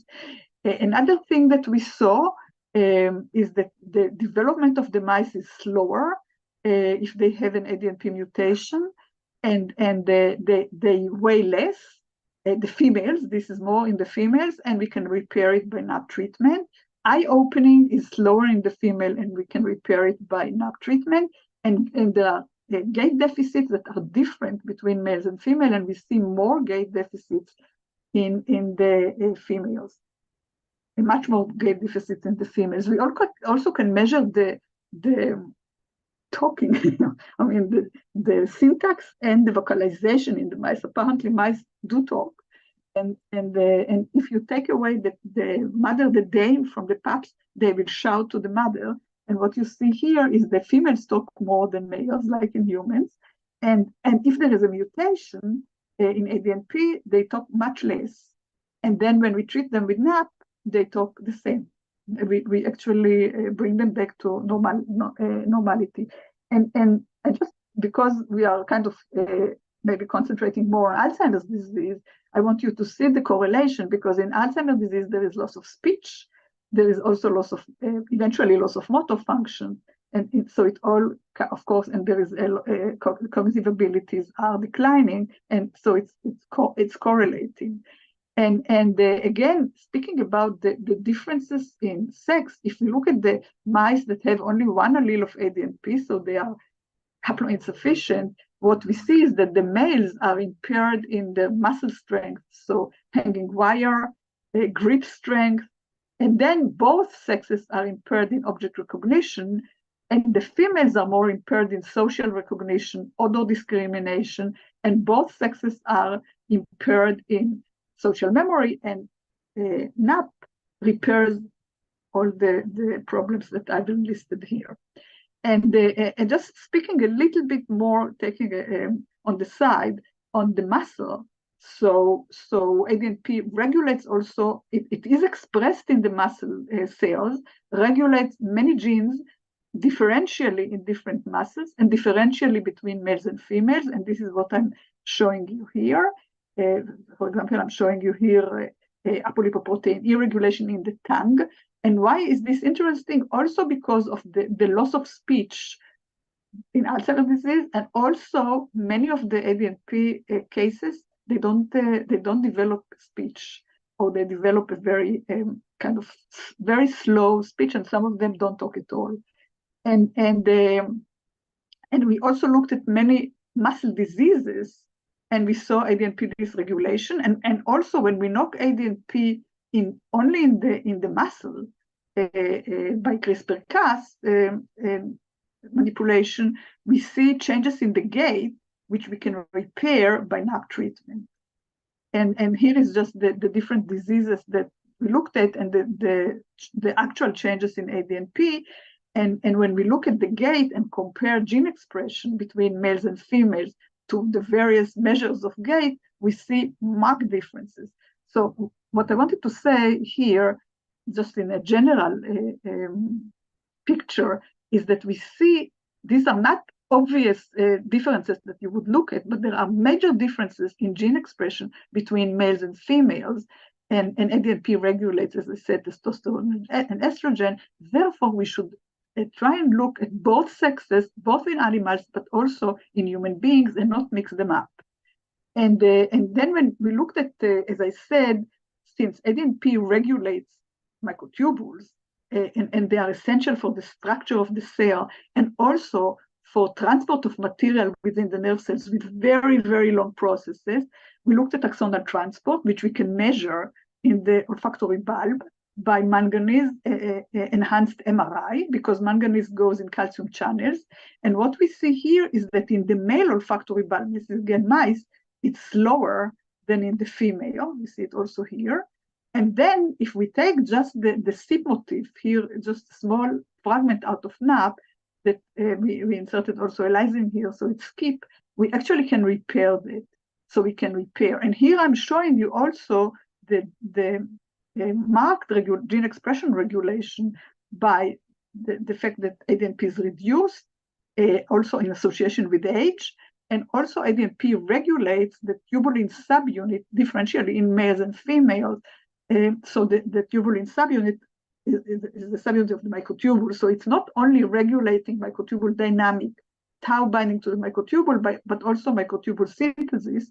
So this is very important to remember because, as I said, microtubules are really essential for the nerve cell and the brain. So we also look not only in gene expression in the hippocampus, we also looked at gene expression in the blood, in the spleen of the mice, and also at the microbiome.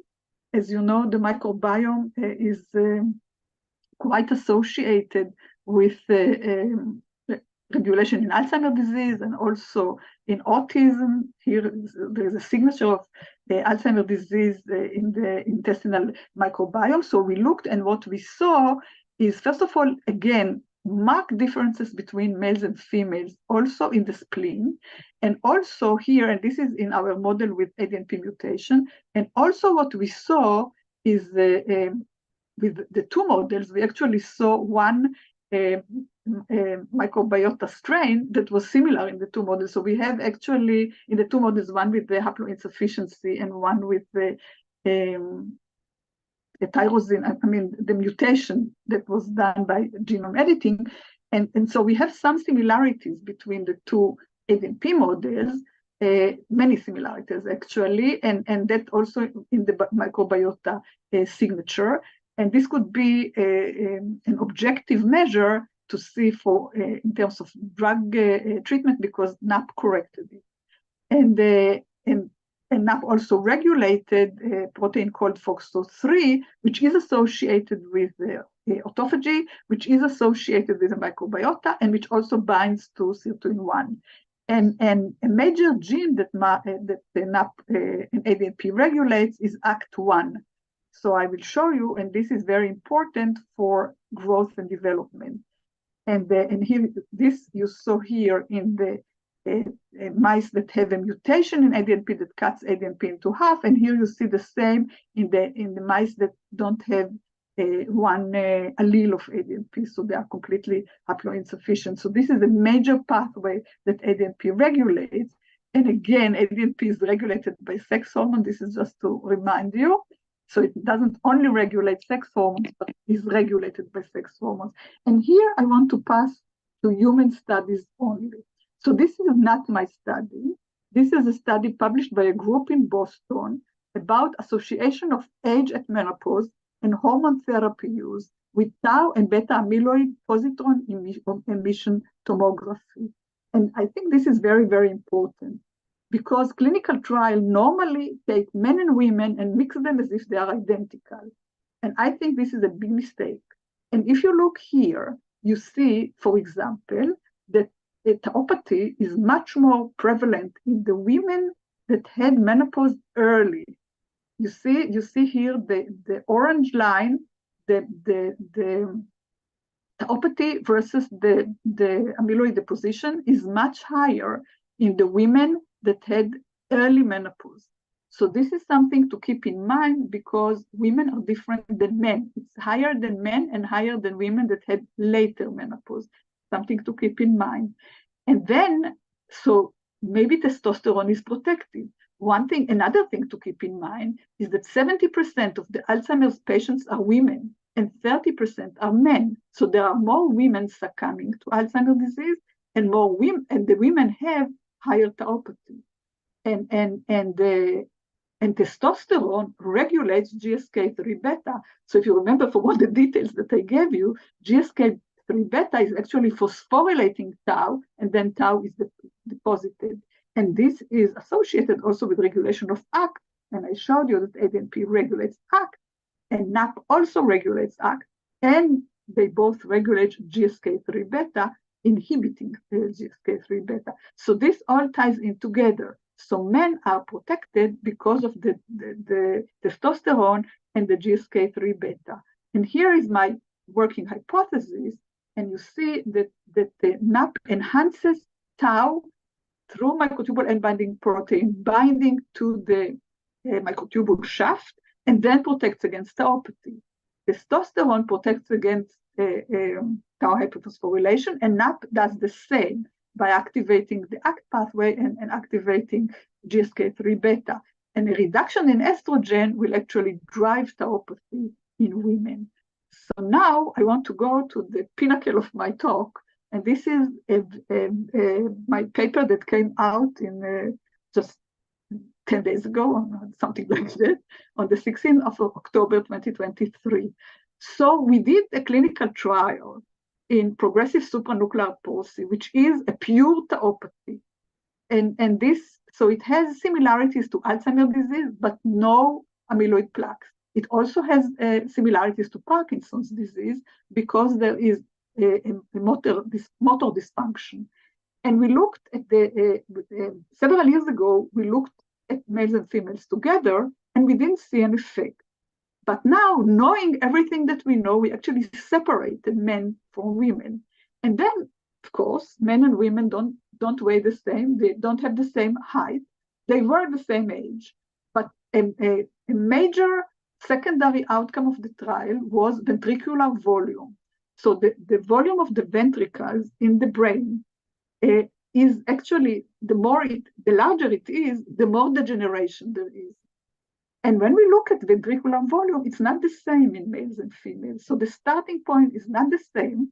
Of course, you can't mix it if it's not the same. It's smaller in women. And then there were two, the primary outcomes were the CIDL outcome, so the Schwab and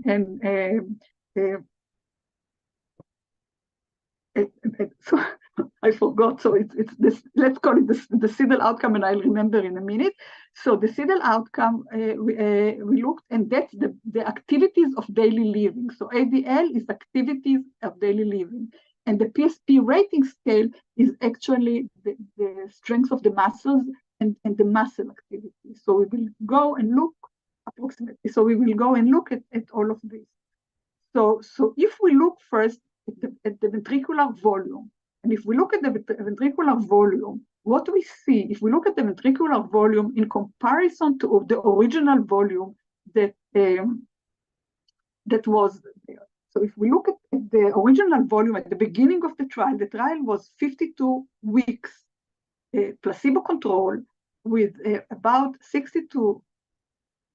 The people that we analyzed, the patients that we analyzed were about 50 to 60 patients per arm. So it's placebo control, males and females, each group, about 60. So what you see here is that the placebo-treated women, if they had a larger volume at the beginning, they actually had a much larger volume in the end of the trial after 52 weeks. Namely, there was neurodegeneration in the placebo. In contrast, the treated women with davonetide or NAP, twice daily, 30 milligrams per day, there was no change. Namely, we have a neuroprotective drug. In the males, the disease is different. And in the males, we didn't see a change in both davonetide treated and placebo treated. And here it's the Schwab in England, I remember now. And here, if we look at the Schwab in England, the CIDL activities of daily living, what we see is a significant improvement. So a much slower deterioration that we already see early on with the treated women. So we see here a correlation between deterioration of activities of daily living and protection of the brain, of the ventricular volume. And if we look at the correlation in general, so we looked at other outcomes, we see that the CIDL, the Schwab in England activity daily living actually correlates with all study outcomes in the female placebo, namely there is degeneration and then there is protection by NAP treatment. And we also see a correlation with age, and as the women are more aged, we see a maximal protection, no degeneration whatsoever with the davunotide treatment. We also see there is a geriatric depression scale. We also see protection of the females, the women in the geriatric depression scale, and we don't see that in men. And then when we compare disease progression between men and women in this pure tauopathy, the women in the measures that we looked at, the women are deteriorating much faster.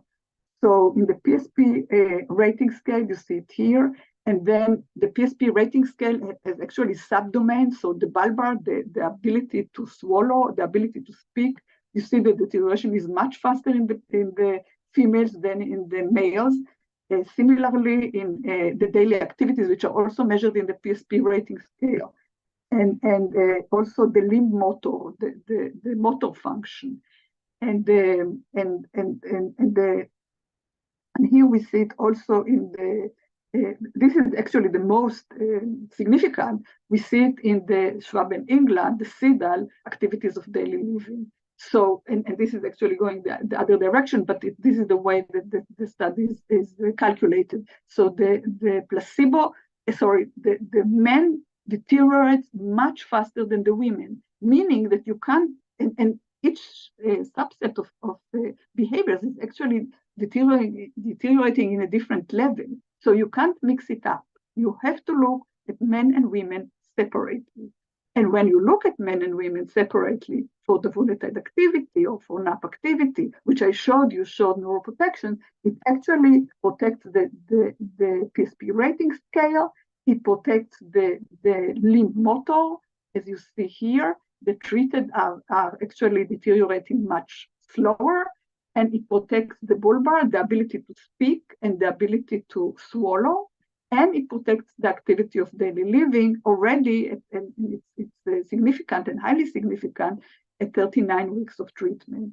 So we actually show here a correlation of a drug treatment in women only, between brain protection and actually clinical outcome, which I think is meaningful. There is no drug for PSP, progressive supranuclear palsy, to date. And you see it here again, kind of the major findings that you saw. So these are women, and we protect the brain, we protect the activities of daily living, and the males are different. And the males they don't show this neurodegeneration, at least they didn't show it in our clinical trial. And I want to say something more about ventricular volume. So ventricular enlargement is actually a possible measure of Alzheimer's disease progression. And this is seen even before the clinical onset, meaning that one can treat before the degenerating brain and protect it before the clinical onset. So this is something to take home a lesson, and our drug, davunotide or NAP, maybe protects against it. The other thing I wanted to say, and this is relating to the vaccine story, the amyloid vaccine. So here I'm looking at aducanumab clinical trial, and what you see is actually that the vaccine maybe is dissipating the plaques, but on the other hand, there is an increase in ventricular volume. So there is neurodegeneration, and this needs to be protected. So this is something to also remember that we don't want to do, and davunotide can protect against it. So we do have some drug, and we want to start first with the children, but I would like also to go with the PSP. So we do have drug. We have orphan drug designation from the FDA and also pediatric rare disease designation from the FDA. I got the Champion of Hope in 2016 by Global Genes, and I think it's time to fulfill this hope. And I would like to thank my lab for all the fantastic work. And I also want you to stand with me with Israel, that we are under attacks by vicious people, and I hope that no vicious people will remain in this world and we will have only peace. Thank you very much. Thank you so much, Professor Gazez. This was absolutely wonderful, really inspiring and absolutely amazing work. And thank you for joining us today from, I know what the situation is, and we appreciate even more that you took the time and are here with us today. Thank you again. So now we have some time for questions, and I see that there are already some questions in the chat. So maybe I will read them one by one. The first one is from Catalina, and she's asking, in the context of ADNP syndrome, what are the practical challenges in diagnosing and treating individuals with early onset topathy, and how might NAP play a role in addressing these challenges? So in terms of the diagnosis in the ADNP syndrome is actually pretty simple. You see the mutation. So the mutation can be diagnosed very easily by sequencing, by DNA sequencing, and it's done. So this is something that can be diagnosed very easily. I would think that this tauopathy will actually affect all the children because the mutation, because ADNP is essential for microtubule maintenance and microtubule function. So I wouldn't look precisely to see if there is tauopathy. So I wouldn't expose the children to PET scans. But what I would do is try and treat them as early as possible. And we are planning right now. I should say there is a new company that I'm working with now called Exonavis, and we are planning right now a clinical trial. So hopefully the promise will be fulfilled. And I think if we treat early enough, hopefully the results will be as we saw in the pure tauopathy PSP, and as we saw also in the early Alzheimer's patients, the amnestic mild cognitive impairment, we could bring some hope for the families and the children.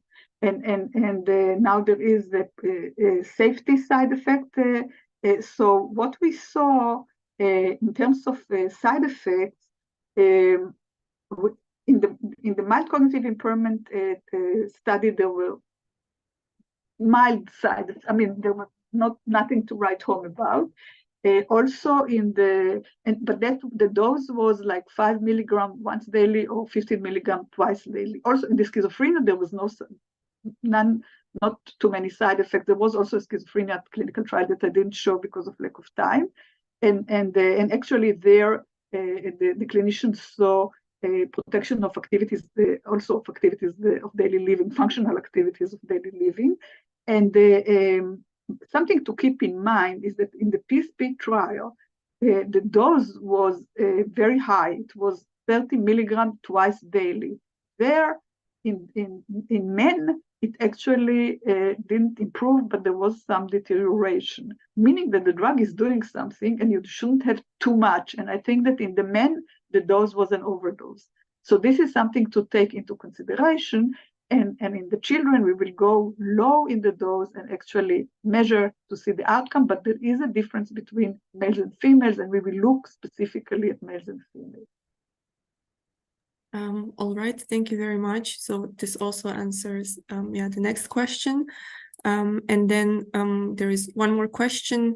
When do you anticipate the emergence of a widely available pharmaceutical drug for Alzheimer's disease in the market? I'm working on it. So right. I'm working on it, as I said. Me and thousands of other scientists, we're working on it. I think that with the Vonitide NAP, we are maybe getting, at long last, closer to the target. Yeah. Typically looking at men and women separately. Yes. That's great. We also have a message of support from Yosef. I would like to read that out. He says, hope the best for your country, peace for all the condolences from Iranian people. We stand with you and support you. Thank you very, very, very much. It means a lot to me. And there is also a question from Professor Fiorenza. She's writing in our chat. Hi, Lana, interesting talk. Could you tell more on the pathway that are targeted by the dovenitide drug? I can't pronounce that well. So the pathways are, as I said, I think the major pathway is the association of tau with the microtubules and then protection against the tau hyperphosphorylation. But this is also linked with the association with the Wnt signaling pathway that is also associated with ACT and the cytoskeleton and growth in general, and also with the SH3 motif in NAP that binds to SHANK3 and other proteins that are essential also for the interaction with the actin cytoskeleton. So it's all evolving around the cytoskeleton, but I think when it goes into the nucleus and interacts with ADNP in the nucleus, it also can protect against proteins that are associated with again, with right outgrowth and with neuroprotection, that is also important. And I forgot to say the autophagy, but it's all actually all goes into the microtubular structure, which is essential for nerve cell growth, dendritic spine growth, and synapse formation, axonal transport, and synaptic plasticity. So it all ties in together, and I've mentioned other proteins, like SIG2-1, that is also associated with the same processes. So it's like a central hub in neuroprotection. I hope I didn't mix anything up. So and it's clear. Okay. Yes, thank you. I don't know if you can hear me. Yes, I can. Okay, thanks. My camera is not working. I'm sorry about this. Okay, thank you very much. Thank you. Thank you. All right, we still have a little bit of time for questions, so I would encourage our audience to write them in the chat if there is anything they would like to ask now. And perhaps in the meantime, I can also ask a question. So I'm sorry if I hope it's not a naive question and I didn't miss it during your talk, but you mentioned that you used NAP for patients with mild cognitive impairment. And I was curious if it also works for people who are already in advanced stages of the disease. I know that things are much trickier there and it's kind of difficult to come back from that.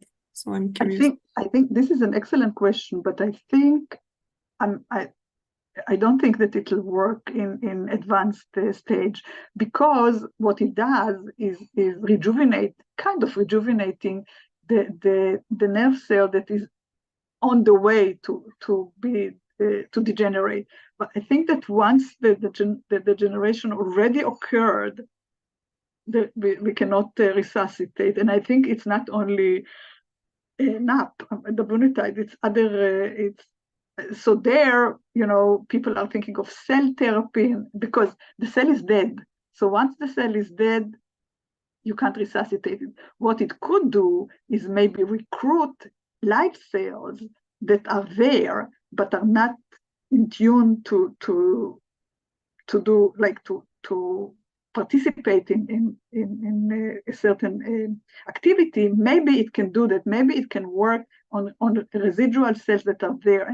And there are, like in young people, you can see if they had if the brain was traumatized, you can see that one area in the brain can take over a little bit. So, we don't regenerate, but there could be some taking over. So that's something that maybe it could do. But I would think, I would think that it would be only at the very early stages of the disease and not at the advanced stages. And also like with the vaccines, when they did them in the late stages, nothing happened. But it's all the time people are going earlier and earlier and earlier. Once the cells are dead, that's the process. This is the process that we can't stop. So we cannot stop this.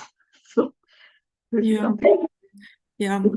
Thank you for your answer. I was expecting this, but still hoping that maybe there would be some hope there, because it's also quite difficult, right, to detect it early. Like not everyone has access to care and can get the treatment early enough. But although maybe, like if we think about it, if when people at a certain age start feeling that they don't remember as well, then maybe it's a good time to start taking, like, also change the activities of daily living in general, and exercise more and take care of your blood pressure and take care of your food. But if it's maybe some can be detected a little before the actual onset, and then drugs like the bunitide will be helpful. And the other thing is actually MRI volumetric measurements, as I showed you in my presentation. So volumetric measurements actually occur before the deterioration. I mean, the reduction in ventricular volume, the increase, sorry, occurs before the neurodegeneration, before the clinical outcome. So maybe that is something that can be implemented and looked at in patients or just in the regular population, and then maybe one can treat early on. So that's the neurodegeneration precedes the actual outcome, the clinical outcome. And in Parkinson's disease, it is even more so that 90% of the dopaminergic cells are dead before you actually see the behavioral change. So in Alzheimer's disease, similarly, the degeneration is preceding the clinical outcome. So this could be measured, and then you can still salvage the cells that are alive and didn't die yet. Yeah, I understand. Thank you. We have one more question, actually two more questions in the chat. Catalina is asking, can NAP or ADNP research provide insights into the broader field of neuroprotection and the development of therapies for other neurological conditions such as Parkinson's disease? I think so. And actually, in the same paper where I described the SIR2-in-1 ADNP interaction, we also looked at Parkinson postmortem brains, and we saw a similar marked dysregulation of ADNP, SIR2-in-1, and all these other proteins that we looked at Alzheimer's disease. And we also had a paper where we looked at an analog of NAP, acetylated skip, and we showed that it is protective in a rotenone model for Parkinson's disease. So I think, yes, I think that this is another avenue to look at because there are similarities. All right. And finally, a question that goes a bit in a different direction. Joanna is asking whether there is a study which involves also transcranial pulse stimulation in Alzheimer's disease. So there are companies that are working on all sorts of magnetic stimulations. It's not exactly what I do on a daily basis, but there are companies that are working on that. And also, in Parkinson's disease, there is the deep brain stimulation. So yes, there are people are looking at that as a possibility. And there were some clinical trials, but it's not there yet. But there are definitely companies that are looking at brain injury and trying to stimulate by also magnetic brain stimulation and even deep brain stimulation. I think not directly involved. Yeah. I am working with a company that does something like that, but it's remote. Yeah. Thank you. Thank you very much. I would like to thank you again for the wonderful talk, for the discussion, and we all wish you all the best and hope this situation will finally come to a peaceful ending. Thank you again for joining us today. Thank you. Thank you. Before introducing the next speaker, I would just like to take one more minute to remind everyone that we are also live on our YouTube channel. And if you're watching us there, you can ask your questions on the chat that we have on our website, neurocon.eu. All right. So our next speaker for today is Professor Geza Hartwigsen. She is here. She has a background in psychology and is currently professor for cognitive and biological psychology at Leipzig University. And she is also heading the Lisa Meitner Research Group, Cognition and Plasticity at the Max Planck Institute for Human Cognitive and Brain Sciences. Her research focuses on the adaptability of the language network to different challenges such as lesions, aging, or non-invasive brain stimulation. And that is what she will talk to us about today. So Professor Hartwigsen, thank you for joining us, and you have the floor.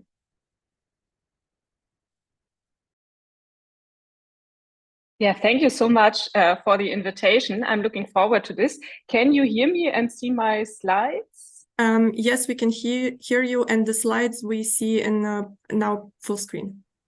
Good. Great. Yeah, so thanks again. You already said everything about my talk. And I think we have a nice connection to the question that was just asked, namely about neurostimulation in the brain. So what I want to present to you is something about the plastic language network, how we can study functional plasticity in the language system by using non-invasive brain stimulation. So when one thinks about language and how language is represented in the brain, then the first important issue to consider is that language is organized in networks. So there is not just one language center in our brain, but language engages distributed networks. So this is work from a meta-analysis that includes hundreds of neuroimaging studies from the last decades, and that shows essentially that we see language representations across language comprehension, production, different tasks, mainly in the left hemisphere, but also engaging right hemispheric areas, subcortical regions, and the cerebellum. Now, when we look further into detailed components or different linguistic operations, such as the processing of the meaning of words or its semantics, or the processing of the sound of words, the phonology, we see that different specialized subnetworks contribute to different functions. And successful communication, when we talk to each other or listen to each other, requires flexible interactions between such specialized subnetworks. And the big question that I'm interested in is how the language network then adapts to challenges. What do I mean by that? So what I want to find out or unravel is the flexible adaptation in our brain to challenges in the language network across different brain states. In healthy young brains, challenges can naturally arise under demanding listening conditions, for example, at train stations or at the airport. But we can also artificially perturb our brain with inhibitory neurostimulation to build models how the brain or the language network adapts to that we then can transfer to aging or lesioned brains. In aging brain, it is an ongoing debate which of the changes that we observe as we age reflect dedifferentiation, so the overall cognitive decline, and which of these changes may be beneficial and reflect compensatory adaptation to changing conditions and maybe less cognitive power. And finally, in aging brains, I'm very interested in changes due to successful recovery of functions, for example, after brain lesions such as stroke or brain tumors. So in essence, I want to uncover common mechanisms of flexible adaptation across or from healthy young to aging to lesioned brain. Now, one method to study this is non-invasive brain stimulation. And when you look at the history of non-invasive brain stimulation, especially transcranial magnetic stimulation, then it comes with a strong promise of causality, especially in the field of cognitive neuroscience. So the promise of causality, or the ratio for this, usually works as follows. The idea is that I target a specific brain area, for example, a language area, with an inhibitory neurostimulation protocol, and this should lead to a measurable change in my task performance, for example, during a language task. So the idea is that if I apply my brain stimulation protocol over this area of interest, and I see a change in task performance, a decrease in the task accuracy or an increase in the response latency, this proves that this area is causally relevant for this task. And hopefully I would show that this is specific for my language task, but not just any response to the neurostimulation. So the naive ratio that is often used in many neurostimulation studies in the field of cognition is that causality can be inferred if inhibitory neurostimulation over area A significantly affects task performance in task X, but hopefully not in task Y.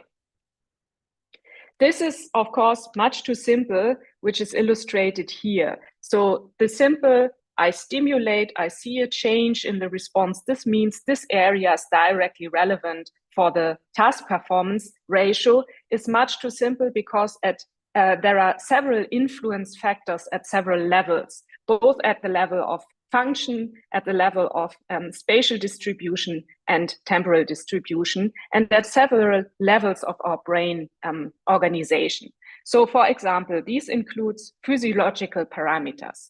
The individual brain morphology or the head anatomy will strongly influence how my neurostimulation protocol, and this applies to all neurostimulation protocols for non-invasive brain stimulation, TMS, TDCS, TACS, also for focused ultrasound stimulation. So the individual head anatomy and brain morphology will interact with my effect and will also define how strong my effect may be at the site of stimulation. Same holds true for things like the oscillatory brain state, if I'm in the rest state, if I'm during a task. And some of these factors are controllable, but others are unknown and often simply ignored. The same holds true for the methodological parameters. These are usually easier to control. I know which stimulation coil or device I want to choose. I know how to define my protocol, but I don't know how this will interact with my task of interest. And finally, the cognitive properties also play a large role, which is often neglected. For example, we see a large amount of functional plasticity or compensation when we target several areas. This is something that I will address a lot in the next minutes. And also it depends the outcome will depend on the type of your dependent variables, so which outcome measures you want to choose. So in essence, the take-home message is that neurostimulation protocol effects, especially for non-invasive brain stimulation, depend on numerous internal and external variables. They all interact, they will all influence my outcome, so what I can measure, my task performance, and some of them are hard to control. And one way to get more insight of what we are doing and how we are actually influencing the brain beyond just looking at the changes in behavior is to combine neurostimulation with neuroimaging or EEG. And what I want to show you is how we use neuroimaging as a readout to map our stimulation effects. So the idea here is that I apply plasticity-inducing non-invasive brain stimulation, TMS, TACS, TDCS, and then map the after effect of my neurostimulation protocol. Usually the protocols that we use have after effects in a range of 30 to 45 minutes. And then I can, for example, inhibit a language area and then map the induced changes at the network level with fMRI. And this gives me insight into what is called short-term reorganization or adaptive plasticity. That is how the brain responds or adapts to a focal perturbation. And the idea is that the combination of neurostimulation and fMRI allows me to quantify the impact of neurostimulation at the neural network level. I can investigate changes in task-related activity, changes in task-related interactions, and associate them with the induced behavioral changes. So I get a better idea how the network responds to a focal perturbation. So what do we know from such approaches in the language network on how, or what do we know about adaptive short-term plasticity? This means the immediate response of the brain to a single perturbation. This is an overview from a recent review where we summarize different studies in the language system and also on auditory cognition. And they have one thing in common. They targeted a key area for language in the left hemisphere, and afterwards put the healthy control subjects to the MR scanner and measured the induced changes of the inhibitory stimulation on task performance. And what we see here is that after perturbation of a left hemispheric language area, we see a strong upregulation of homologous areas, so the same areas in the right hemisphere. And this is often taken to reflect compensatory activity increases after disruption of the dominant hemisphere. So after disruption of the dominant hemisphere, the right hemisphere or the non-dominant one shows more activity to maintain task function. And I have summarized these and other TMS fMRI findings in a model that should explain or might explain how flexible adaptation in the language network may work. And this model has two key assumptions, namely that adaptation can either take place within the specialized language network, or it can also engage networks across the language network, so beyond the language network. So how should flexible adaptation within networks look like? Let's assume we have a simplified language network shown here, and we target one of these areas with inhibitory non-invasive brain stimulation, which is often referred to as virtual lesion. Now, this will decrease the contribution of the targeted area to my task because I inhibit this area. And now, in turn, the other areas of the network may show an upregulation, so a stronger contribution of the task, stronger task-related activity, which would point toward a certain robustness of the network. Alternatively, or additionally, we sometimes also observe a shift of the functional weight towards other areas of the network. These may be areas that did not strongly contribute before the perturbation, but are unmasked in their contribution and now play a stronger role. And finally, as illustrated before, we also often see an upregulation of homologous areas. So in case of language, mainly the homologous areas of the right hemisphere. And the idea is that such flexible adaptation within the specialized language network is highly adaptive and helps to maintain task function at a high level. Now, in some cases, we have large-scale disruption if we target specific densely connected nodes of the language network. So in such cases, the larger language network is inhibited and the areas within the language network cannot compensate for the perturbation. So in such cases, what we sometimes observe is the recruitment of alternative networks. This could be neighboring networks for other specialized functions. For example, during reading, we know that there are several pathways for reading. And we also sometimes observe the recruitment of domain general networks. Domain general functions such as attention, cognitive control, or working memory are known to contribute to all higher level cognitive processes. And the idea is that if the specialized language network is perturbed, stronger recruitment of domain general networks may help to some degree to compensate for the disruption. This is not to suggest that domain general functions can replace specialized language functions. They can't, otherwise stroke-induced brain lesions wouldn't have any consequences. So one question that we're currently addressing is if such flexible adaptation across different networks is a general or generic mechanisms that we observe across different brain states. So my model is mainly based on data from healthy young subjects with neurostimulation, but do similar principles also apply for aging and for lesioned brains? If so, then this model might explain how the brain adapts to lesions and could also be used as a starting point for therapeutic applications of non-invasive brain stimulation. So what do we know about flexible neural network recruitment in aging brains, and especially the role of domain general networks here? As I said, it is still hotly debated once we age, which of the network changes that we observe reflect adaptation and compensation, and which of the network changes are rather reflecting the overall cognitive decline.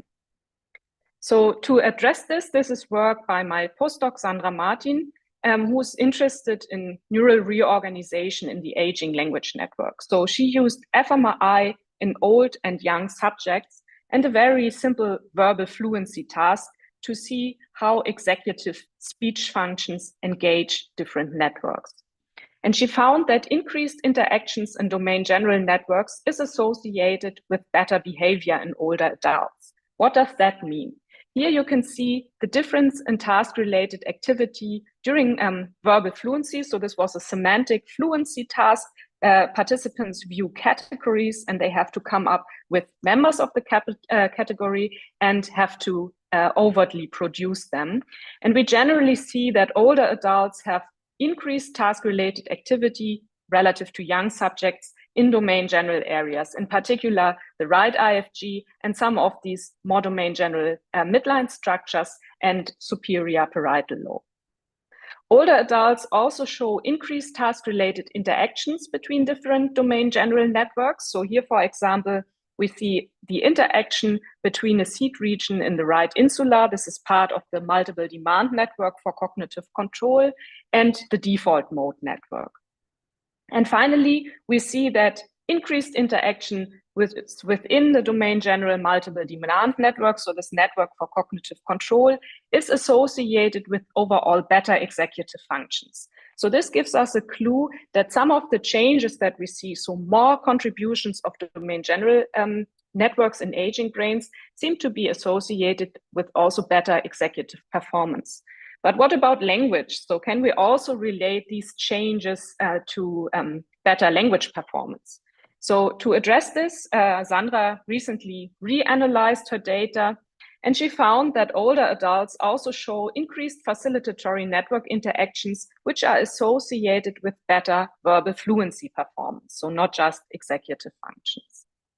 So to show this, she used an independent component analysis. So she used her task-related activity and extracted the underlying patterns of the different networks that contribute. And this graph may look complicated, but the main conclusion that can be taken away from this is that in aging brains, we see increased facilitatory network interactions between task positive and task negative networks. So these are the networks that in healthy young brains are usually anti-correlated, such as subnetworks of the default mode network and the ventral attention networks. So overall, it seems that older subjects show more positive network interactions between domain general networks during verbal fluency. And these interactions, the direction of the interaction changes from young to aging brains. And these changes seem to be behaviorally relevant because facilitatory network interactions are associated with better semantic fluency selectively in old brains, whereas the opposite pattern is found in young brains. So it seems that we have a different strategy in aging brains to be able to perform the same task. And this is also shown here. So we finally used a graph theory analysis to look more into these network interactions. And with such analysis, you can create graphs of the network interactions between the different networks. And you can see that the graph for the older subjects looks a bit different from those of the young subjects. And we focused here on a measure which is called segregation. This means how much networks form specialized communities. And we see that older adults show significantly decreased segregation, so less specialization of the networks and more between network interactions. And we finally found that a high level of segregation or specialization of the networks is associated with better language accuracy and better executive function, so better overall performance selectively in the young brains. And so this shows that indeed we see differences in the strategy, more between network interactions and less segregation of the networks as we age. And these are these measures, this between network connectivity is associated with better task performance selectively in aging brains. And this brought us to the idea that we can explore the potential of facilitatory neurostimulation to domain general regions to improve performance. And this seems to be the case, but for the sake of time, I will not focus on these data. So now we know a bit how plasticity during language or flexible adaptation may look like in healthy young and aging brains. But one question that we are also very interested in is how does this look like in network disorders? Which role do domain general networks play in network disorders? And one network disorder is dyslexia. So this is a learning disorder characterized by impaired reading and writing. And this is work led by my postdoc, Sabrina Turka, who focused on aberrant network interactions during reading in adults with dyslexia. So we had a reading task again performed during fMRI, and the subjects had to read words or words without meaning, that is pseudo words of increasing complexity. And you can see here that the adults with dyslexia perform worse on almost all measures. So they have overall longer speech onsets. They also had longer speech durations and decreased or impaired reading accuracy, at least for the more complex pseudo words. Now the question is, so this is nicely in line with the literature, but the question is, what are the neural correlates of such impairments? So we contrasted the task-related activity of control subjects with people with dyslexia And we found that the adults with dyslexia show an underactivation, so less activity in the extended reading network, which was associated with the impaired performance. What does that mean? They show less activation in classical reading areas of the left hemisphere, like the left supramarginal or ventral occipitotemporal cortex, but also the right VOTC and the right cerebellum. So during the same task, they have less activity. Also, this is nicely in line with the previous literature. We then focused on the network interactions during reading, and we found the same pattern, namely that between the areas that showed less activity, these were used as seed regions, and we looked at the task-related interactions with the rest of the brain. And between these underactive regions and the rest of the brain, we also see massive hypoconnectivity.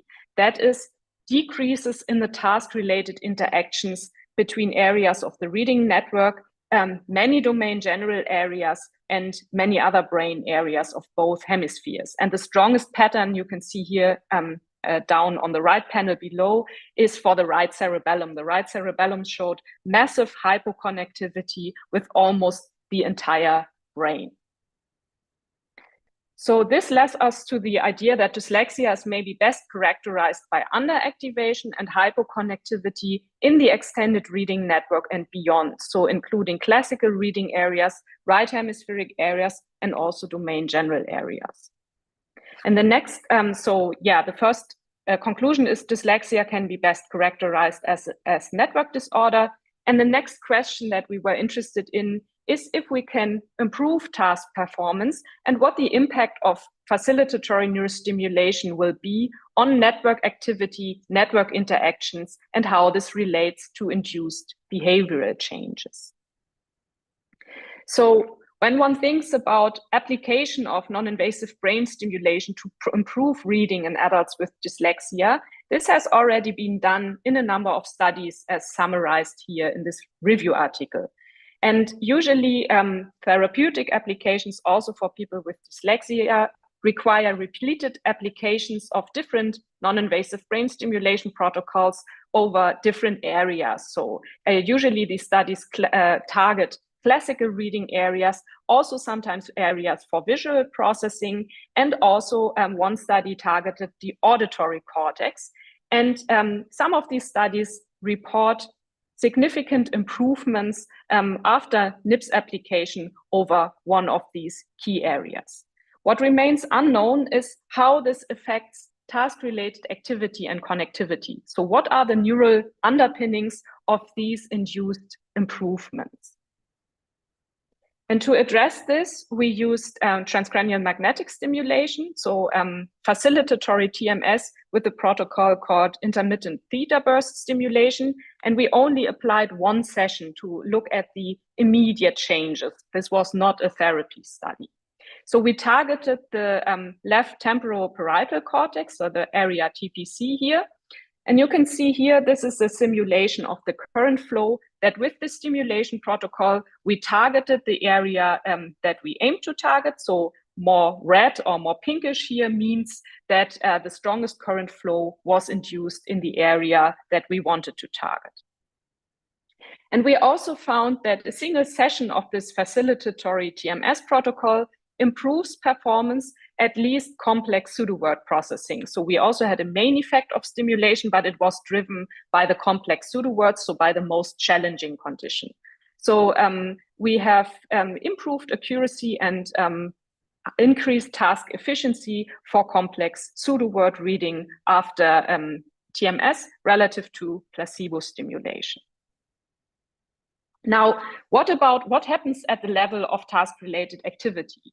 Here, we did not find anything at the stimulated area, but only some induced changes in remote regions of domain general networks. So when we looked at changes in task-related activity with standard analysis, we found significant modulation of the precuneus. This is an area of the default mode network for word reading, and significant changes of the right insular and neighboring auditory cortex in the right hemisphere for pseudoword reading. So it seems that facilitatory TMS can change task-related activity in remote domain general areas, but no effects directly under the coil. We were very surprised to see that, but it's not uncommon. Not all TMS studies find something directly under the coil. And then we looked at changes in functional connectivity. So we used seed regions from the predefined reading network and also found that TMS decreases the functional coupling between remote areas of the reading network and domain general areas. So TMS over this TPC areas changes the connectivity between other areas of the reading network and domain general areas. And it was interesting to see that we see a decrease in the connectivity. One might expect that the connectivity should be increased here. And finally, to zoom more into the reading network, we took the areas of the predefined reading network in the left hemisphere, a very simple model, so left prefrontal cortex, ventral occipitotemporal cortex, and the target site in the temporoparietal area. And we used an effective connectivity analysis here with dynamic causal modeling. So this should give us an idea how the brain areas of the reading network are influenced by the facilitatory stimulation and how they change their connectivity during reading. And we found, what we found was as follows. We found that ITVS, so this facilitatory stimulation, indeed increases the facilitatory effective connectivity in the reading network. And we see especially increased connectivity during pseudo-word reading. So when it gets really challenging, that was stronger after effective stimulation relative to placebo stimulation. And that was found not between the stimulated area, but between the other nodes of the reading network. So this was slightly unexpected, but nicely shows that that we indeed see stimulation-induced changes at the network level during reading induced by facilitatory stimulation. And this was correlated with more efficient processing. So the stronger the increase in the connectivity between these areas of the reading network, the stronger the speech onsets after TMS, or the stronger the facilitatory stimulation effect on task efficiency. So it seems that ITVS improves reading performance and decreases connectivity between reading and domain general areas, but increases facilitatory connectivity inside the reading network. So this may indicate that the way how TMS here works and improves reading is by increasing the connectivity inside the specialized network and decreasing the contribution between reading and more domain general regions. Now, finally, I want to say a bit about flexible neural network recruitment in lesioned brains and the role of domain general networks here. Why is this important? This is important because we know that brain lesions such as stroke often severely affect language function. But how the language network recovers from stroke is still not fully understood. There are different theories about the role of the language network itself, the contribution of right hemispheric areas, but also about the contribution of domain general areas. But it's not clear yet which of the changes in the activation really contribute to good recovery. So this is a study that was led by Annika Stockert from Dorothee Sauer's group here at Leipzig University in the Department of Neurology. And she focused on the role of domain general regions in language recovery across the time course of recovery. What does that mean? She had patients with lesions either in the temporoparietal or frontal cortex, and they were investigated longitudinally. So after the stroke, they were investigated during the acute phase, the first days after stroke, the subacute phase, the first weeks to months after stroke, and in the chronic phase, that is after 6 to 12 months. So the subjects had to come, or patients had to come 3 times. They were put into the scanner and had to perform a simple listening paradigm. So they listened to sentences, and this was contrasted against reverse speech. And we found very interesting patterns, and I will focus here on the changes in the relatively early changes in task-related activity in those patients with posterior lesions. So they had lesions in their temporal parietal cortex. And what you can see here is the changes in the task-related activity when they listen to speech from the acute to the subacute phase. So after the first days relative to the first weeks up to 3 months after stroke. And what is striking here is that we see early increases in task-related activity in bilateral brain regions. Many bilateral prefrontal brain regions, such as the left and right insula, the right dorsolateral prefrontal cortex, but also midline structures such as the supplementary motor areas. And these are areas of different domain general networks, including like for the SMA, this multiple demand network for cognitive control. And now, interestingly, this was also related to better task performance or language improvement. So you can quantify the amount of language improvement with neuropsychological test batteries. Here we use the standard battery that is the Aachen aphasia battery. And we found that at least in patients with brain lesions in the temporal parietal cortex, an early upregulation, so stronger activity from the acute to the subacute phase after stroke in domain general prefrontal areas, so left and right insula, right dorsolateral prefrontal cortex, midline structures in the SMA, is associated with better language improvements. So with improvements in the language scores in the aphasia battery from the acute to the subacute phase. So this shows that also in patients with brain lesions, early contribution of the domain general networks seems to be associated with better recovery, seems to be beneficial for recovery. Oops. And finally, what we are looking at now is how the neural reorganization in the lesion language network may look like at the network level. So far, we have seen the pattern of task-related activity, but we also wanted to understand in the same set of subjects or patients how the different areas interact with each other and how this changes across the time course of recovery. So this is work led by Zhizhao Yang from my group, who's doing her PhD on this project. So she looked at the data from the two group of subjects, either with frontal or temporal parietal areas, and focused on task-related activity, connectivity, again during listening to speech when controlled with or contrasted with reversed speech. And Zhizhao now extracted the areas where we showed changes in task-related activity in the study before and looked at task-related network interactions. So here you can see the model. The model includes preserved areas in the left IFG or PTL, so posterior temporal cortex. These were extracted on an individual patient basis. So for each patient, we took those areas or those voxels in either the left IFG or PTL that were undamaged. Then we included 3 domain general areas from the multiple demand network, left and right dorsolateral prefrontal cortex and the supplementary motor area. These were the areas that showed the strongest early increase in task-related activity.